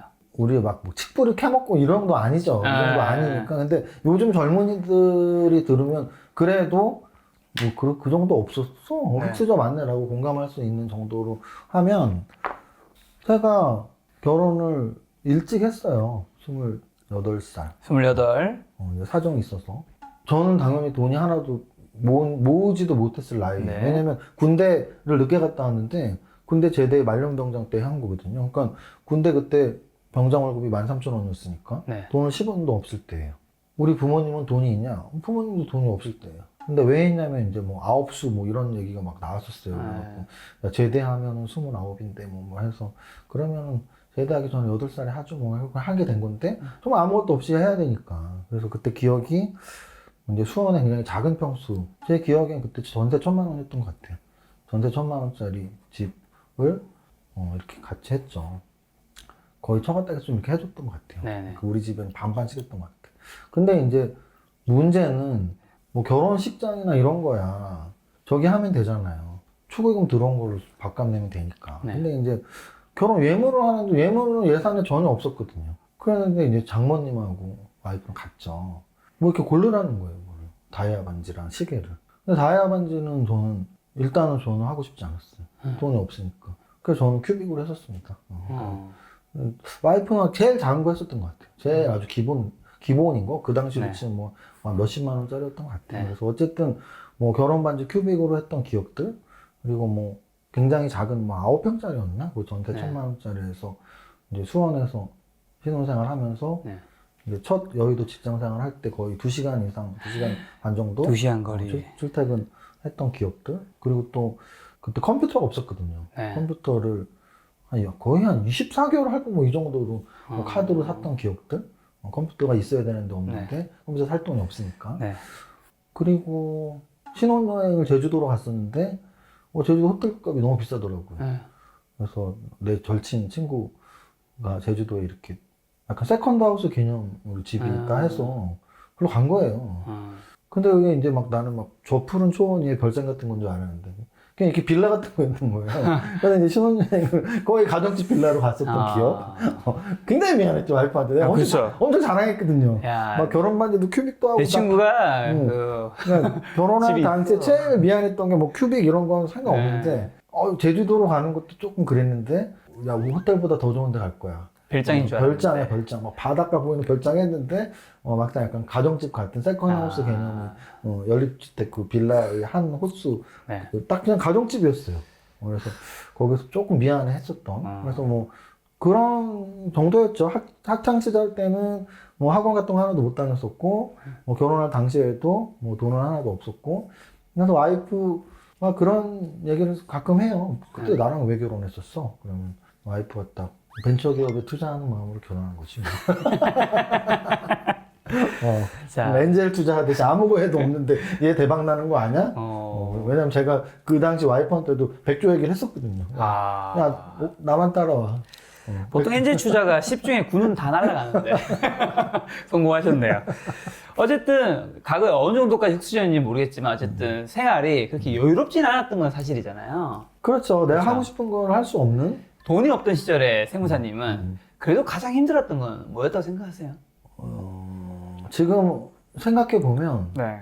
굉장히 솔직해지네요. 이거 왜냐면 네. 뭐 예전 얘기하니까 굉장히 솔직해지네요. 그렇죠. 원래 김작가 TV 그런 제일 컨셉이에요. 힘들었던 건 제 기억엔 저 자신에 대한 책망 그랬던 거였던 것 같아요. 책망이요? 저 자신에 대한 실망, 책망, 야, 또 이거밖에 안 돼. 왜냐면은 제가 이제 대학 때 뭐 이렇게 군대 때 성실하지 못하게 막 이렇게 흘러갔을 때가 있었어요. 네. 어쨌든 뭐 주식 투자로 돈 번 거고 그 주식 투자로 돈 번 건 결혼하고 군대 제대 이후니까. 네. 그러면 그 대학 시절이나 이랬을 때 제가 성실하지 못했을 때가 있었어요. 뭐 공부도 열심히 안 하고 뭐 아까 제가 젊은 분들한테 말했던 그냥 이렇게 살면 되지 뭐. 네. 그때도 그 말씀 드렸는데 막 경마장도 가봤고 친구들하고 모여갖고 밤새 포카 치고 경마장 다니고 부자도 아닌 사람이 그렇게 살았다는 건 굉장히 문제가 있는 거죠. 그렇죠. 그런 생활을 하면서 굉장히 저 스스로 막 책망을 많이 했죠. 야, 인간이 지금 집이 이런데 이런 집을 내가 소년 가정으로 이렇게 해야 되는데 부모님은 이제 금방 연로하시고 제가 막내니까 여동생 있지만 이제 일남 삼녀 중에 제가 외아들이기 때문에 저 나이 때는 그런 게 있었단 말이죠. 아들이 그래도 집 먹여 살려야 돼. 네. 그러면 내가 대학도 졸업하고 잘 해야 되는데 이런 뭐 포카 치고 있고 경마하고 있어? 이런 굉장히 자책감이 많았죠. 네. 그래서 자책감이 제일 싫었던 것 같아요. 근데 그 자책감의 원인들은 결국은 가난이었잖아요. 만약에 내가 부자였으면, 부유했다면, 내가 부모님을 먹여 살려야 된다는 생각을 할 필요도 없고, 네. 내가 무슨 포카 쳐갖고 10만 원을 잃건 경마장에서 100만 원을 잃건 책망할 필요가 없었겠죠. 그렇죠. 지금 생각하면 굉장히 작은 돈. 친구들하고 포카 쳤는데 5만 원만 잃어도 내가 돈도 없는데 친구들하고 포카 쳐갖고 5만 원 잃고 다니는 등신아 막 스스로 막 욕하는. 그래서 성실하지 못한 내가 너무 싫은 그런 생활을 할 때가 있었어요. 있었죠. 근데 이제 뭐 군대 갔다 오고 결혼하고 이렇게 사회생활 하면서 그때의 지금 생각해도 딱 책임감은, 그래서 저는 부자가 되는 또 원동력 중에 하나는 책임감인 것 같아요. 책임감. 왜냐면 저한테 너 그때 수원에서 여의도로 2시간 반씩 막 걸리면서 타고 왔다 갔다 막 새벽에 일어나서 새벽에 들어오고 집에서 2시간밖에 못 자고 이럴 때 원동력이 뭐였냐고 만약에 물어본다면 그냥 애기였던 것 같아요. 저 애기가 그때 이제 막 출산 준비를 하고 있었는데 그때 딱 들었던 이 어깨의 무게는 뭐였냐면 야, 분유값 내가 먹여 살려야 되는데 분유값 어떻게 벌지? 열심히 내 직업 열심히 해서 돈 벌어줄 수밖에 없잖아. 우리 집도 부자가 아니고 그럼 부모님이 나한테 뭐 생활비 줄 것도 아니고 내가 먹여 살려야 되는데 저 애기 분유값을 어떻게 갖고 와? 열심히 살아야 돼. 그게 굉장히 컸던 것 같아요. 그래서 아마도 너 어떻게 그렇게 열심히 살았어? 제일 원동력은 결혼 빨리 하고 책임감을 좀 빨리 가졌던 게 아닌가. 자, 그 분유값을 어떻게 벌까 고민했던 분인 것 치고는 너무 많은 돈을 본 거죠, 사실. 그렇죠. 지금 분유 공장을 차릴 수도 있겠는데, 제가 봤을 때. 자, 그러면 제가 이제 과거 어쨌든 돈이 여유롭지 않은 시절과 지금 어쨌든 지금 슈퍼 개미가 되시면서 돈을 어쨌든 여유로워지셨잖아요. 이 과거와 지금의 삶을 좀 비교하는 것들 질문을 드릴 건데, 자, 우리 둘러싸고 있는 건 가장 기본적인 건 의식주잖아요. 네네네. 네. 좀 입고 다니는 옷은 좀 바뀌셨어요? 옷은 돈이 없었을 때는 시장에서 샀다면 지금은 사실 백화점에서 사죠. 근데 저는 이제 강남역 근처 사는데 강남역 지하상가에서 살 때도 있어요. 되게 좀 젊은 친구들이 입는 힙한 뭐 셔츠나 뭐 이런 거 모자나 양말 뭐 이런 거 살 때 거기서 사는데 그 뭐라 그러지? 정장 또는 구두 뭐 제가 어디 포멀한 자리에서 입을 뭐 강연이나 방송 같은 데 가서 입을 것들은 그래도 그냥 백화점 가서 살 수 있는, 그러니까 백화점 가서 가격 태그를 그냥 안 보고 옷을 살 수 있는. 근데 이제 저는 완전히 과소비는 당연히 안 하는 사람이기 때문에 뭐 우리 면세점에서만 사야 하는, 그러니까 백화점에도 브랜드가 있잖아요. 면세점에서만 사야 하는 백화점에 파는 소위 말하는 명품 브랜드들을 좋아하진 않아요. 근데 이제 가끔씩 예를 들어 해외여행을 갈 때 뭐 면세점 시간이 남았을 때 뭐 구두나 하나 살까? 들어가서 사실 태그랑 상관없이 살 때가 있죠. 뭐 한 100만 원, 뭐 150만 원짜리 구두 사거나 또 이렇게 갖고 다닐 수 있는 크로스백이나 뭐 그런 백들 있잖아요. 그런 것들 뭐 한 100만 원, 200만 원 하는 거, 뭐 너무 비싸서 못 사겠다는 생각은 아닌데 그렇다고 해서 막 사지 않고 그냥 평소에는 그냥 뭐 강남역 또는 백화점, 해외여행 가끔 갈 때는 면세점에서 뭐 살 정도. 그래서 뭐 옷값을 많이 드는 편은 아닙니다. 의의는 어떻게 보면 뭐 엄청 달라졌다고 보기에는 어쨌든 달라지긴 했지만 뭐 시장하고 백화점이 큰 차이일 수도 있죠. 그다음에 그럼 먹는 음식은 좀 달라지셨을 것 같은데. 왠지. 먹는 거는 사실 많이 달라졌죠. 왜냐면 사실 돈이 없을 때, 제 대학 시절에 저는 사실 돈을 번 이후부터는 저보다 후배인 동생들한테는 사실은 밥을 얻어먹은 경우는 정말 손가락이 꼽혀요. 혼냅니다. 진짜요? 절대로. 자주 드시죠? 요즘까지도. 저랑. 기회만 주신다면. 저는 사실 n분의 1도 거의 안 하고요. 뭐 특히 저보다 나이 많으신 분이 있으면 예의를 갖추죠. 제가 내도 되겠습니까? 또는 선배님이 내시면 잘 먹습니다 하지만 일단 제 동생들이나 친구들이랑 먹을 때는 친구들하고는 n분의 1 가끔 하지만 동생들은 무조건 제가 거의 다 내고요. 그 이유는 딱 하나예요. 제가 대학교 때 얻어 먹었거든요. 대학교 때 제가 얻어 먹었어요. 돈이 없는데 선배들이 고기도 사주고 술도 사주고 하숙비도 받은 적 있거든요. 친한 형님이, 선배님이 지금까지도 연락하는 친한 분인데 하숙비도 거의 1년 가깝게 내줬어요. 그래서 그런 게 너무 고맙잖아요. 나보다 돈 많은 지인이 그렇죠. 나를 도와준다는 건 평생 기억 남을 일이거든요. 맞아. 그러니까 뭐 내가 특별히 막 금전적으로 도와주진 않더라도 네. 밥값 술값 정도는 낼 수 있다는 마음으로 사고 있고요. 그래서 먹는 거가 또 저렇게 달라졌겠죠. 이제 예전에 얻어먹은 거 요즘 산다. 그리고 또 하나는 예전에는 삼겹살 먹었다면 네. 요즘 그냥 뭐 강남에 있는 어디 소고기집을 가도 뭐 가격 때문에 안 가는 일은 없다. 뭐 비싼 데는 요즘 막 뭐 1인분에 5만 원, 7만 원도 하고 그렇죠. 하는데. 5만 원, 6만 원도 한대. 근데 이제 뭐 그래도 중요한 손님들하고 또 내가 네. 좋아하는 사람들하고 밥 먹을 때 비싸다고 안 야. 하는 경우는 없으니까 먹는 건 사실 뭐 공이 하나 달라졌겠죠. 네. 삼겹살에서 비싼 소고기도 먹고 그리고 술 같은 경우도 제가 뭐 고상해서 와인을 마시는 게 아니고 네. 제가 만화를 좀 좋아하는데 일본 만화 중에 신의 물방울이라는 만화가 있어요. 근데 그거 저 너무 재밌게 본 거예요. 야. 너무 재밌게 봐서 야 이거 주식하고 너무 비슷하다. 저는 이제 주식 병이 있어서 네. 뭐 생활 속의 종목 발굴도 하고 하는데 이 와인은 와인 때문에 내가 주식 성공하는 게 아니고 와인이라는 게 주식이랑 너무 비슷하더라고. 주식에서 성공 투자 첫 번째 방법이 종목 선정이라고 강조드렸는데 네. 와인도 와인 선정이거든요. 와인 종류 너무 많아요. 그 많은 수많은 와인 중에 뭐 어느 나라의 어느 품종의 얼마짜리 와인을 고를 건지 이런 게 이제 와인 애호가들이 취미인 거거든요. 그렇죠, 그렇죠, 그렇죠. 그래서 이제 너무 재밌어갖고 네. 와인 학원도 다니고 6개월 코스로 다녔습니다. 너무 재밌어. 배우니까 더 재밌어.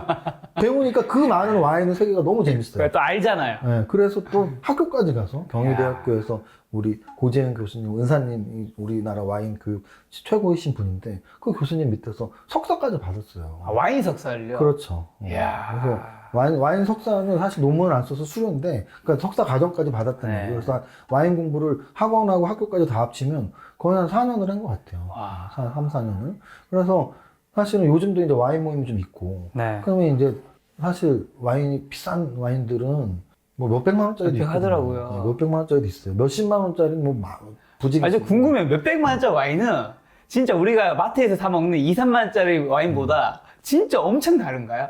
엄청 달다는 표현을 잘못했죠. 아니, 엄청 다른가요? 아, 나 다 다르냐고요? 네, 엄청 다른가요? 일단은 저가 보기엔 네. 희소성의 측면이 제일 크고요. 네.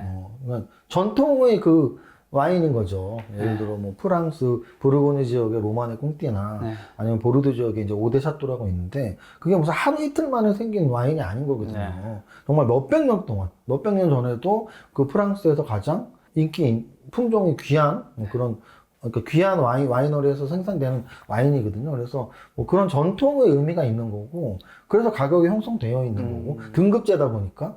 그래서 이제 막상 마셔보면 정말 최고 수준의 와인 소믈리에가 아니라면, 뭐 그냥 비슷한 거에서 깊은 맛이 나는 정도겠지만, 그냥 저도 평범해요. 평범한 네. 분들은 정말 뭐 2, 3만 원짜리 와인 충분합니다. 그래서 어쨌든 제가 이제 와인 공부도 막 몇 년을 했고 요즘도 이제 와인 모임이 있으니까 네. 사실은 뭐 몇십만 원짜리 와인도 많이 마시니까 네.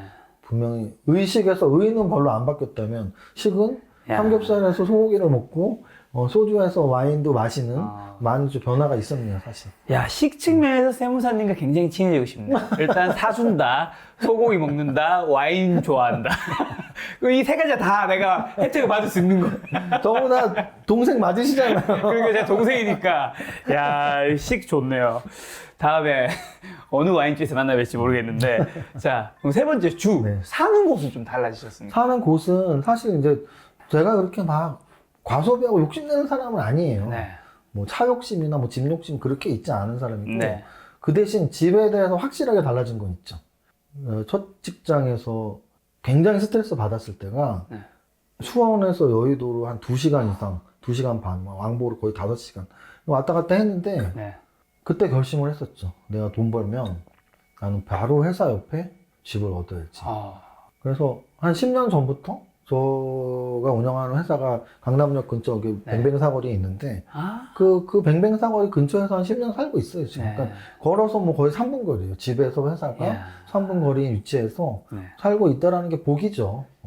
그 정도예요. 뭐 대단한 무슨 캐슬 같은 곳에서 사는 게 아니고. 혹시 뭐 아파트 브랜드까지나 얘기하기는 좀 그러니까. 혹시 평수는? 저는 혼자 살거든요.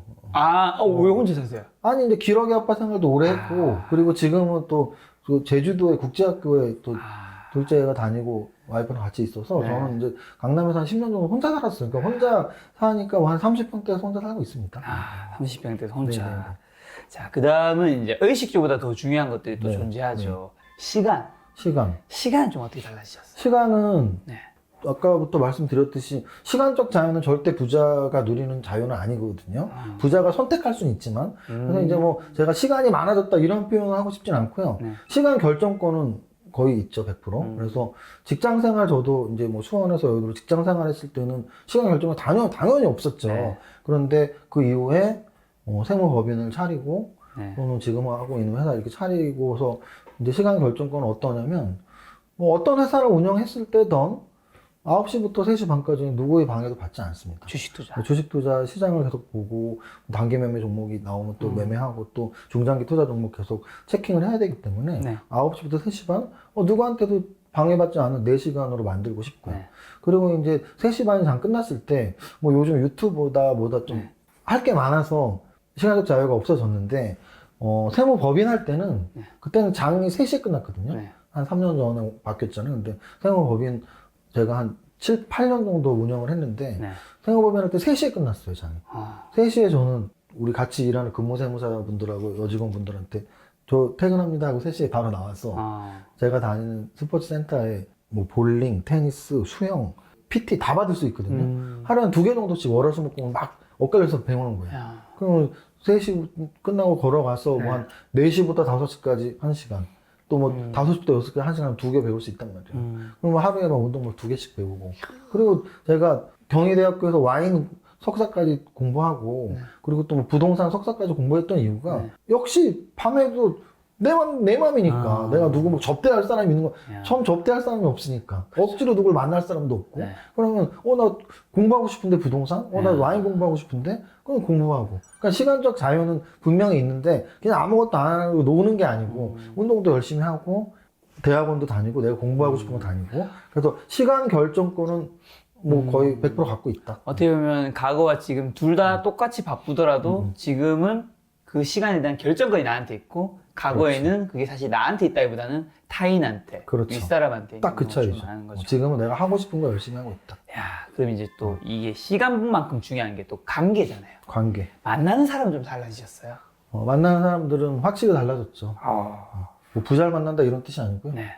제가 싫어하는 사람 안 만납니다. 야, 저는 어느 누구도 저한테 갑이 아니기 때문에 그것만으로도 참 행복한 거죠. 주식 투자로 성공하면 갑은 절대 없거든요. 야. 모니터로 돈 벌었는데 누가 저한테 갑 필요합니까? 그러니까 이제 억지로 만나야 될 사람은 없어요. 야. 그러니까 이제 늘 제 주변에 제가 좋아하는 사람들, 뭐 많은 사람을 만나지도 않아요. 네. 뭐 이 방송 뭐 주변 지인들은 당연히 저 응원하니까 네. 보고 있는 분들 많이 있을 텐데 그냥 중고등학교 동창들 있어요. 뭐 와인도 이렇게 모임이 있거든요. 네. 와인 모임 형님, 누님, 동생들이 있는데 그것도 와인 모임도 보고 또 이제 저와 함께하는 회사 저 믿고 같이 하는 분들이 있거든요. 네. 그럼 또 그분들하고 가끔 뭐 술 먹고 싶을 때 술 먹고 또 세무사분들 중에 또 친분 있는 세무사님들 이렇게 또 세무사님들하고 술 먹고 그래서 정말 제가 보고 싶은 사람하고만 보죠. 보고 싶은 사람. 이제 그런 관계가 제가 다 해왔던 뭐 와인 공부했으니까 그때 또 세무사니까 세무사 때 중고등학교 학창시절 요런 그때의 시기에 제가 제일 좋아했던 사람들하고 네. 계속 만나는 사람 그게 저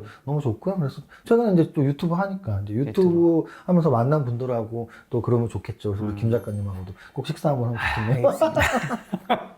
자, 그럼 생각의 사고방식도 많이 달라졌을 것 같아요. 과거와. 사고방식. 가장 크게 달라진 게 딱 하나만. 더 열심히 산다?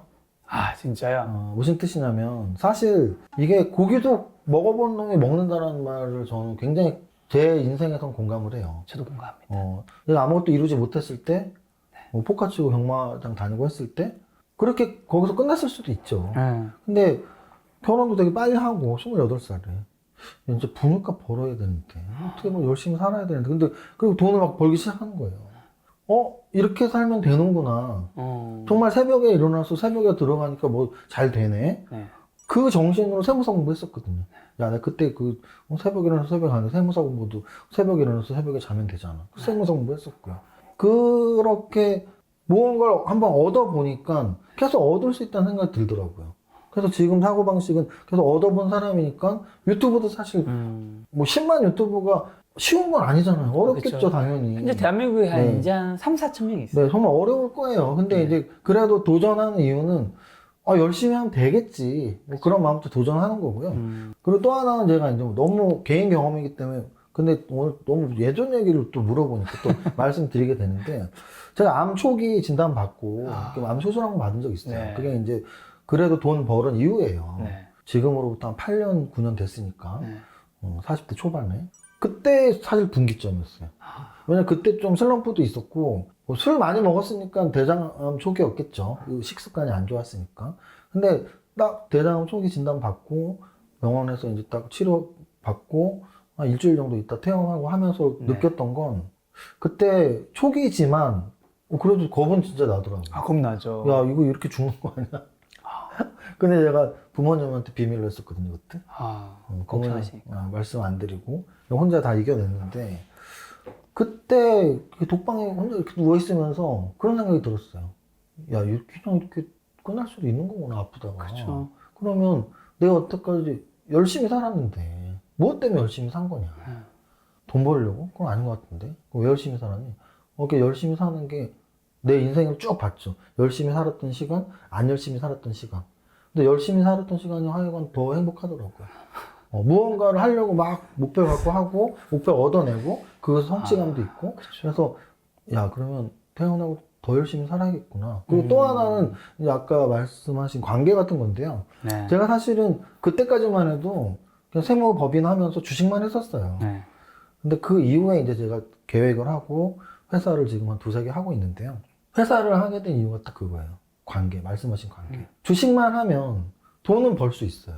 그리고 인간관계의 자유라고 표현을 해서 뭐 보기 싫은 사람 안 봐도 되지만 주식만 해서 나 관계를 맺는 사람 한 명도 없는 거죠. 그렇죠. 좋아지는 관계도 없는 거예요. 그렇죠. 그렇죠. 그러니까 주식을 했을 때 보기 싫은 사람은 안 볼 자유도 있지만 보고 싶은 사람은 만날 기회가 없는 거예요. 그렇죠. 만들 기회가. 그렇죠.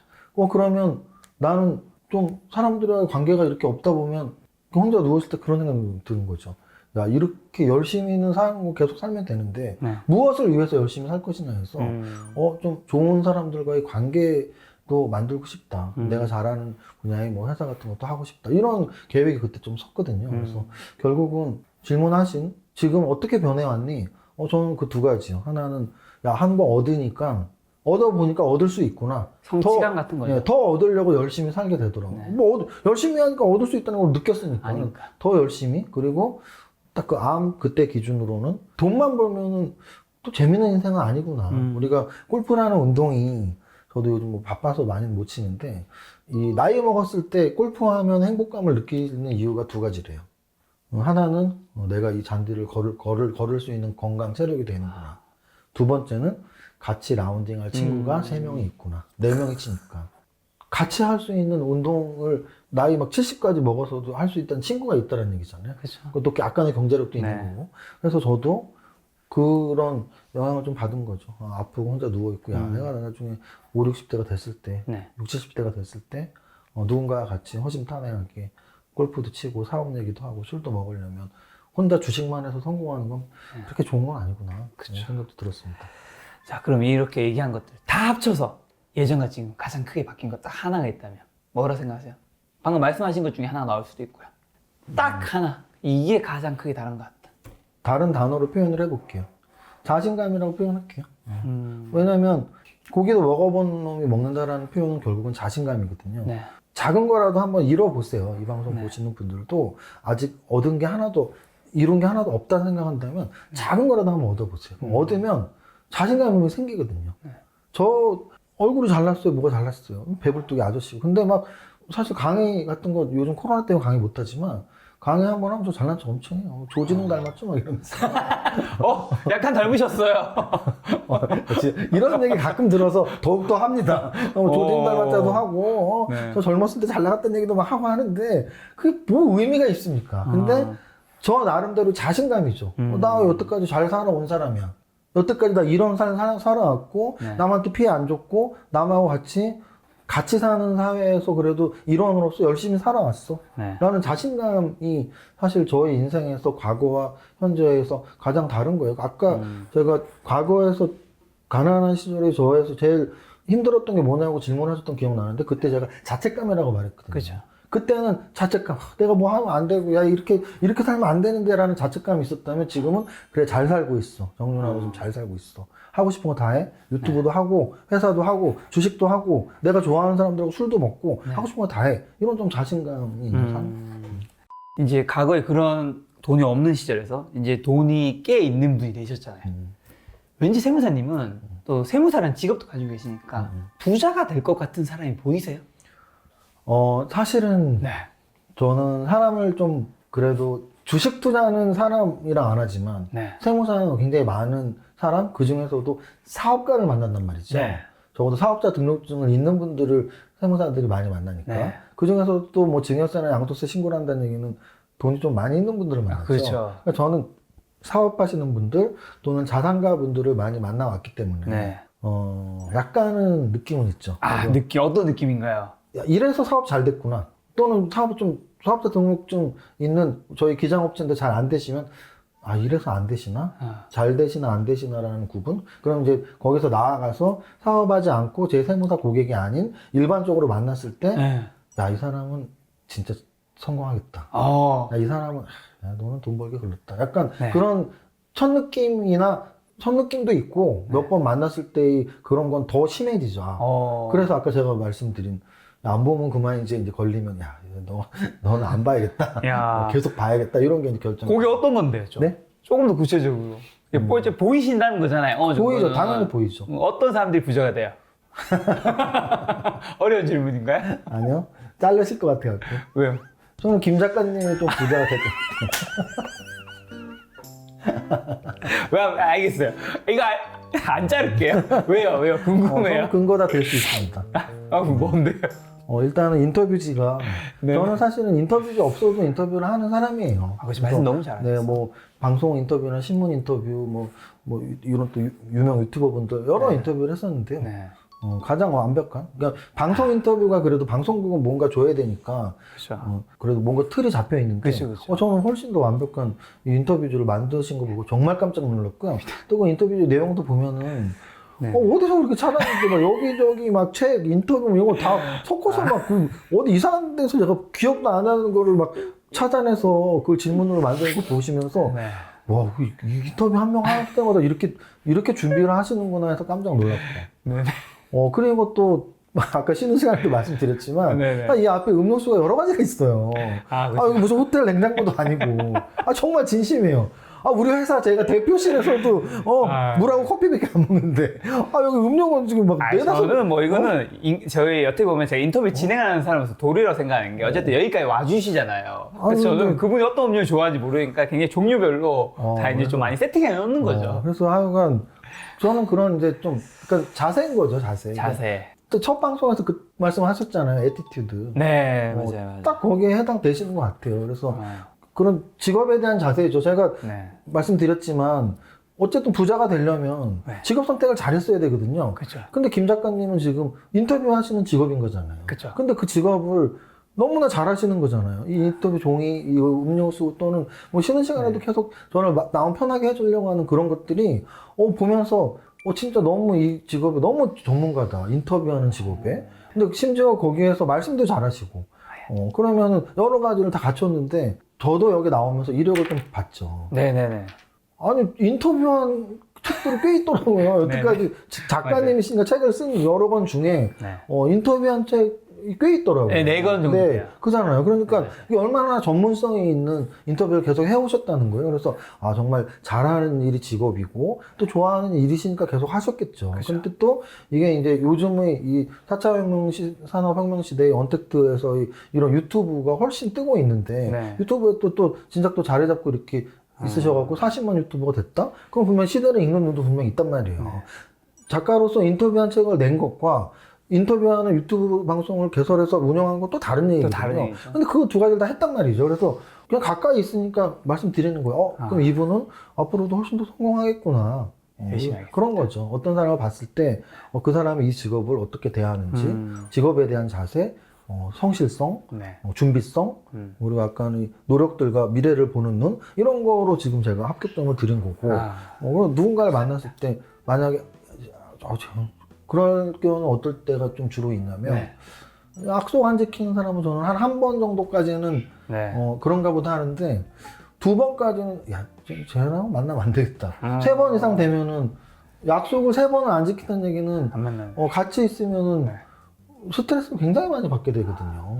그러면 약속을 못 지키는 그분은 자기 자신과의 약속도 못 지키고 남과의 네. 약속도 못 지키고 아무것도 못할 분이에요. 그럼 뭐 굳이 제가 만날 분도 많은데 약속 안 지키는 분은 만날 필요는 없잖아요. 그래서 약속을 잘 안 지키거나 좀 이렇게 대화를 해보면 오픈마인드가 또 아닌 분들이 있어요. 꽉 막힌 분들. 있죠. 꽉 막힌 분들이 있어요. 우리가 네. 보통 정치나 종교가 뭐 좀 터부시 됐으니까 네. 굳이 정치 종교 예를 안 들더라도 저는 주식 예를 들 수 있어요. 제가 주식 투자하면서 그래도 좀 만나는 분들이 아예 없진 않아요. 네. 이렇게 뭐 주식 커뮤니티가 있는 건 아니지만 그래도 뭐 주식하면서 이렇게 만나고서 만나는 분들이 있는데 그 중에서 정말 꽉 막힌 분들이 있어요. 예를 들어 내가 가치 투자를 한다면 같이 투자만 해야 된다고 막 그 술자리에서 뭐 얘기를 하는 분이 있는 반면 또 뭐 내가 만약에 뭐 스캐핑 한다면 또 스캐펠만 해야 된다는 사람이 있는 그런 분들은 사실 뭐 여러 번 만나고 싶진 않아요. 그냥 이렇게 좀 오픈마인드로. 너도 맞고 나도 맞고 이제 서로 도움되는 일 있으면 서로 얘기하자 이 자세가 되는데 네. 야 이건 틀렸어. 그러니까 다름이 아닌 틀림으로 가버리면 좀 이제 만나기 좀 그렇죠. 그분들은 저래서 성공할 수 있겠어? 그래서 어찌 보면은 성공한 사람들과 실패한 사람들의 구분도 저는 사실 그런 식으로 져요. 그러니까 뭐 기본적으로 당연히 성실성은 있어야죠. 네. 성실성은 기본적으로 있어야 되는데 성실성이 아닌 조건들 중에는 저는 창의력도 굉장히 중요하다고 보고 이 사람 진짜 기발하다. 저 그런 사람 되게 좋아하거든요. 네. 뭐 얘기하다가 진짜 기발한 사람이 있어요. 그렇죠. 그런 사람 있죠. 와, 이 사람은 뭐 해도 되겠다. 기발한 창의성이 있는 사람들. 또는 통찰력들. 그러니까 창의성과 통찰력은 좀 어떻게 구분되냐면 창의력은 없는 거를 만들어내는 게 창의력이라면 통찰력은 있는 거를 크게 보는 거죠. 저는 이 창의력과 통찰력이 있는 분들 굉장히 좋아요. 어떤 인사이트들도 얻을 수 있고. 너무나 도움이 되는 것들이거든요. 우리가 다 아는 얘기를 하는 것보다 크게 봐서 통찰력 또는 없는 거를 생각하는 창의력이 있는 분들은 정말 도움이 많이 돼요. 그런 분들 계속 교류하고 싶고 또 그분들은 진짜 성공하겠다. 그죠. 근데 창의력하고 통찰력은 아니더라도 적어도 성실성은 있어야 되는데 성실성도 없고 약속도 안 지키고 뭐 이러면 뭐 어떡할 거니? 속으로 그렇게 생각합니다. 어떻게 보면 성실성과 태도, 약속, 오픈 마인드 이런 것들이 좀 성공하는데 필요하다. 당연합니다. 네. 그러면 요 질문이 사실 조금 민감할 수 있는데 저는 세무사님 요 질문을 굉장히 솔직하게 얘기해 주시면 굉장히 시적 면에 도움이 될 것 같아요. 어쨌든 돈이 없는 시절에서 돈이 있는 시절로 가신 거잖아요. 지금 굉장히 겸손하시고 이렇게 얘기하시지만 사람이 돈을 벌다 보면 사람이 성공하다 보면 취할 수가 있잖아요. 취하다? 세무사님 일단 단답형으로 네. 세무사님이 성공, 돈에 취하신 적이 있나요? 그건 벌써 말씀드렸는데 제가 방심이라는 표현을 썼었잖아요. 돈 벌고 한 3년 지났을 때 캐나다 갔을 때가 참 하루까지 뭐 법무서운지 모른다는 표현은 좀 다른 것 같고 하여간 그때는 내 그릇의 크기가 이거였구라는 생각이죠. 그러니까 이게 돈도 자기 그릇의 크기가 있다 하더라고요. 제가 왜 10년 안에 100억 크기 가져라. 10년 안에 10억, 20억 하지 말아라고 하는 게 이 크기를 벗어날 수는 없대요. 넘치거든요. 절대 내가 갖고 있는 돈의 크기를 벗어날 수 없는 거예요. 넘치거든요. 그러니까 제가 젊었을 때 그런 환경, 뭐 결혼 반지도 못 사고 친구네 별장가로 신혼여행 가고 이런 환경에서 갑자기 돈을 벌었을 때의 나의 크기가 딱 이거였던 거죠. 그게 벌써 넘쳤던 거예요, 저는. 그러니까 더 이상 일하기가 싫었던 거죠. 그게 방심이고 그게 돈 번 거에 취한 거였겠죠. 그러니까 내가 다 때려치고 나는 유학 갈래? 캐나다 가서 있는 돈 다 쓰면서 살고 또 다시 돌아와서 세무사 공부하고 세무사 이제 대표 돼서 다시 이제 주식 투자 다시 하고 했는데 그때 한 3년 정도가 일 안 하면 어때? 있는 돈 있는데. 그게 이제 취했었을 때고. 그 이후에는, 나 돈 벌었는데 뭐 이렇게 취하진 뭐 굉장히 엄청난 가소를 좀 했다거나 아니면 돈으로, 내 재산이 뭐 100억 대인데 돈도 없네? 약간 이런 식으로 이제 바라보는 시선도 가끔은 가질 수 있지 않을까 생각이 좀 들어가지고. 저는 돈으로는 그렇게 보지 않아요. 돈으로, 오히려 10억, 20억 있는 애들이 이상한 차 타고 다니면 욕하는 사람인 거고 오히려 뭐 1억도 없지만 열심히 사는 사람을 굉장히 좋아하기 때문에 뭐 돈으로 사람을 무시하는 경우는 일단 거의 없다고 솔직히 말씀드리고요.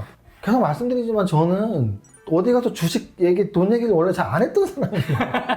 진짜 한 3년 전, 4년 전까지는 말이죠. 이게 되게 재미있는 일화가 있는데요. 네. 이제 와인 과정, 그런 대학원 과정이나 와인 과정 이런 걸 제가 다녔던 게 한 8년 정도 돼요. 네, 8년 전. 네.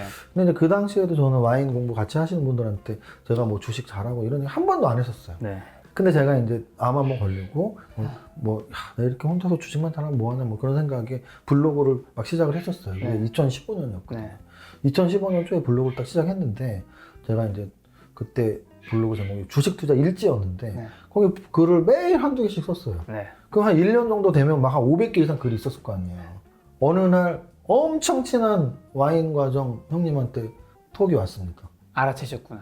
일주일 동안 네 글 밤새 다 봤어. 야. 너 대단한 애였네. 근데 그 대단한 의미가 뭐였냐면 어떻게 이런 걸 주변 사람한테 아무도 말 안 그러니까. 했어? 왜냐면 저는 주식 투자 일지라는 걸 막 몇백 개의 글을 썼는데 제 주변에서 와인 공부 같이 했던 분 중에 제가 세무사라는 직업이 있는 사람인지 네. 알았어도 제가 주식을 잘하고 주식으로 돈 벌고 이런 걸 아무도 몰랐던 거예요. 그래요. 저는 뭐 주식 잘한다는 말을 하거나 그 알아주길 바라시면서 계속 쓰셨던 건 아니죠? 주식 투자 일지 그랬다면 제 주변 사람들한테 먼저 말했어요. 왜 안 봐줄까 내 일지를 이제 알아줘야 되는데. 근데 사실은 그래요. 시작을 할 때는 네. 이제 왜 시작을 했었냐면 초심으로 돌아가서 네. 주식 더 열심히 해야 돼라는 마음으로 했던 건데 이 블로그라는 거 하다 보니까 요즘도 이제 똑같은 생각을 하는데 유튜브를 하면서 똑같은 생각을 하는데 제가 이제 주식병이 있습니다.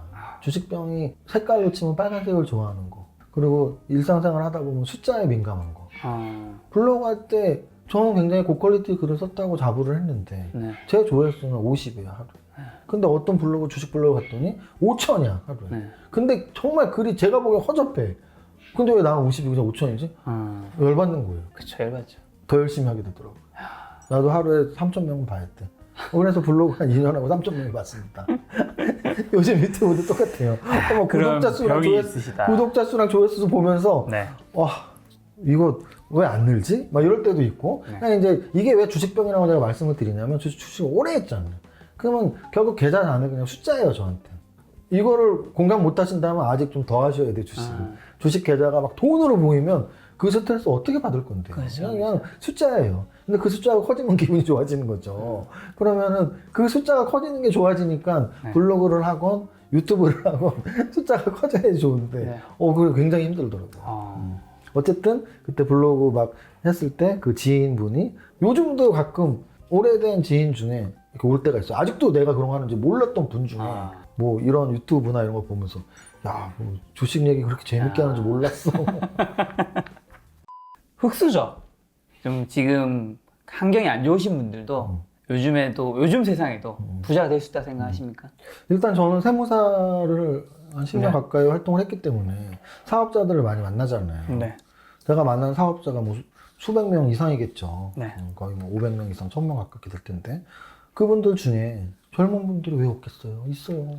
근데 그 젊은 분들 중에 뭐 기장거래처니까 상담을 하거나 대화를 해보잖아요. 네. 흑사 출신도 분명 있었고요. 그래서 젊은 분들이 바로 빨리 부자가 되는 방법은 사실은 제한되어 있지만 네. 그 제한된 것들 중에 이루어내는 분들이 있으니까 네. 예를 들어 유튜버 쪽에서도 분명히 있을 것이고 네. 또는 이 사업 쪽에서는 패션 쪽이나 네. 뭐 이쪽에 분명히 있습니다. 그래서 젊은 분들이 흑수저에서 금수저로 역전을 할 수 있느냐 없느냐 문제는 당연히 있어요. 근데 이제 확률적인 문제인 거죠. 확률이 높진 않은 거죠. 그쵸. 뭐 정말 10명 중에 1명, 그렇죠. 100명 중에 1명인 거죠. 네. 그래서 제가 말씀드리고 싶은 건 스텝 바이 스텝으로 결국 부자는 집값 말값이라고 계속 말씀드렸잖아요. 그래서 투자 공부도 근데 이제 부동산 투자와 주식 투자 둘 다 아직 아무것도 모르는 분들이라면 네. 요즘 시기랄지 또는 금액이 낮을수록 주식이 좀 더 편하니까 주식 공부부터 시작하는 게 맞는 것 같아요. 그래서 주식 공부 열심히 하시고 그리고 자기 몸값 당장 내가 뭐 사업으로 당장 대박이 안 나더라도 네.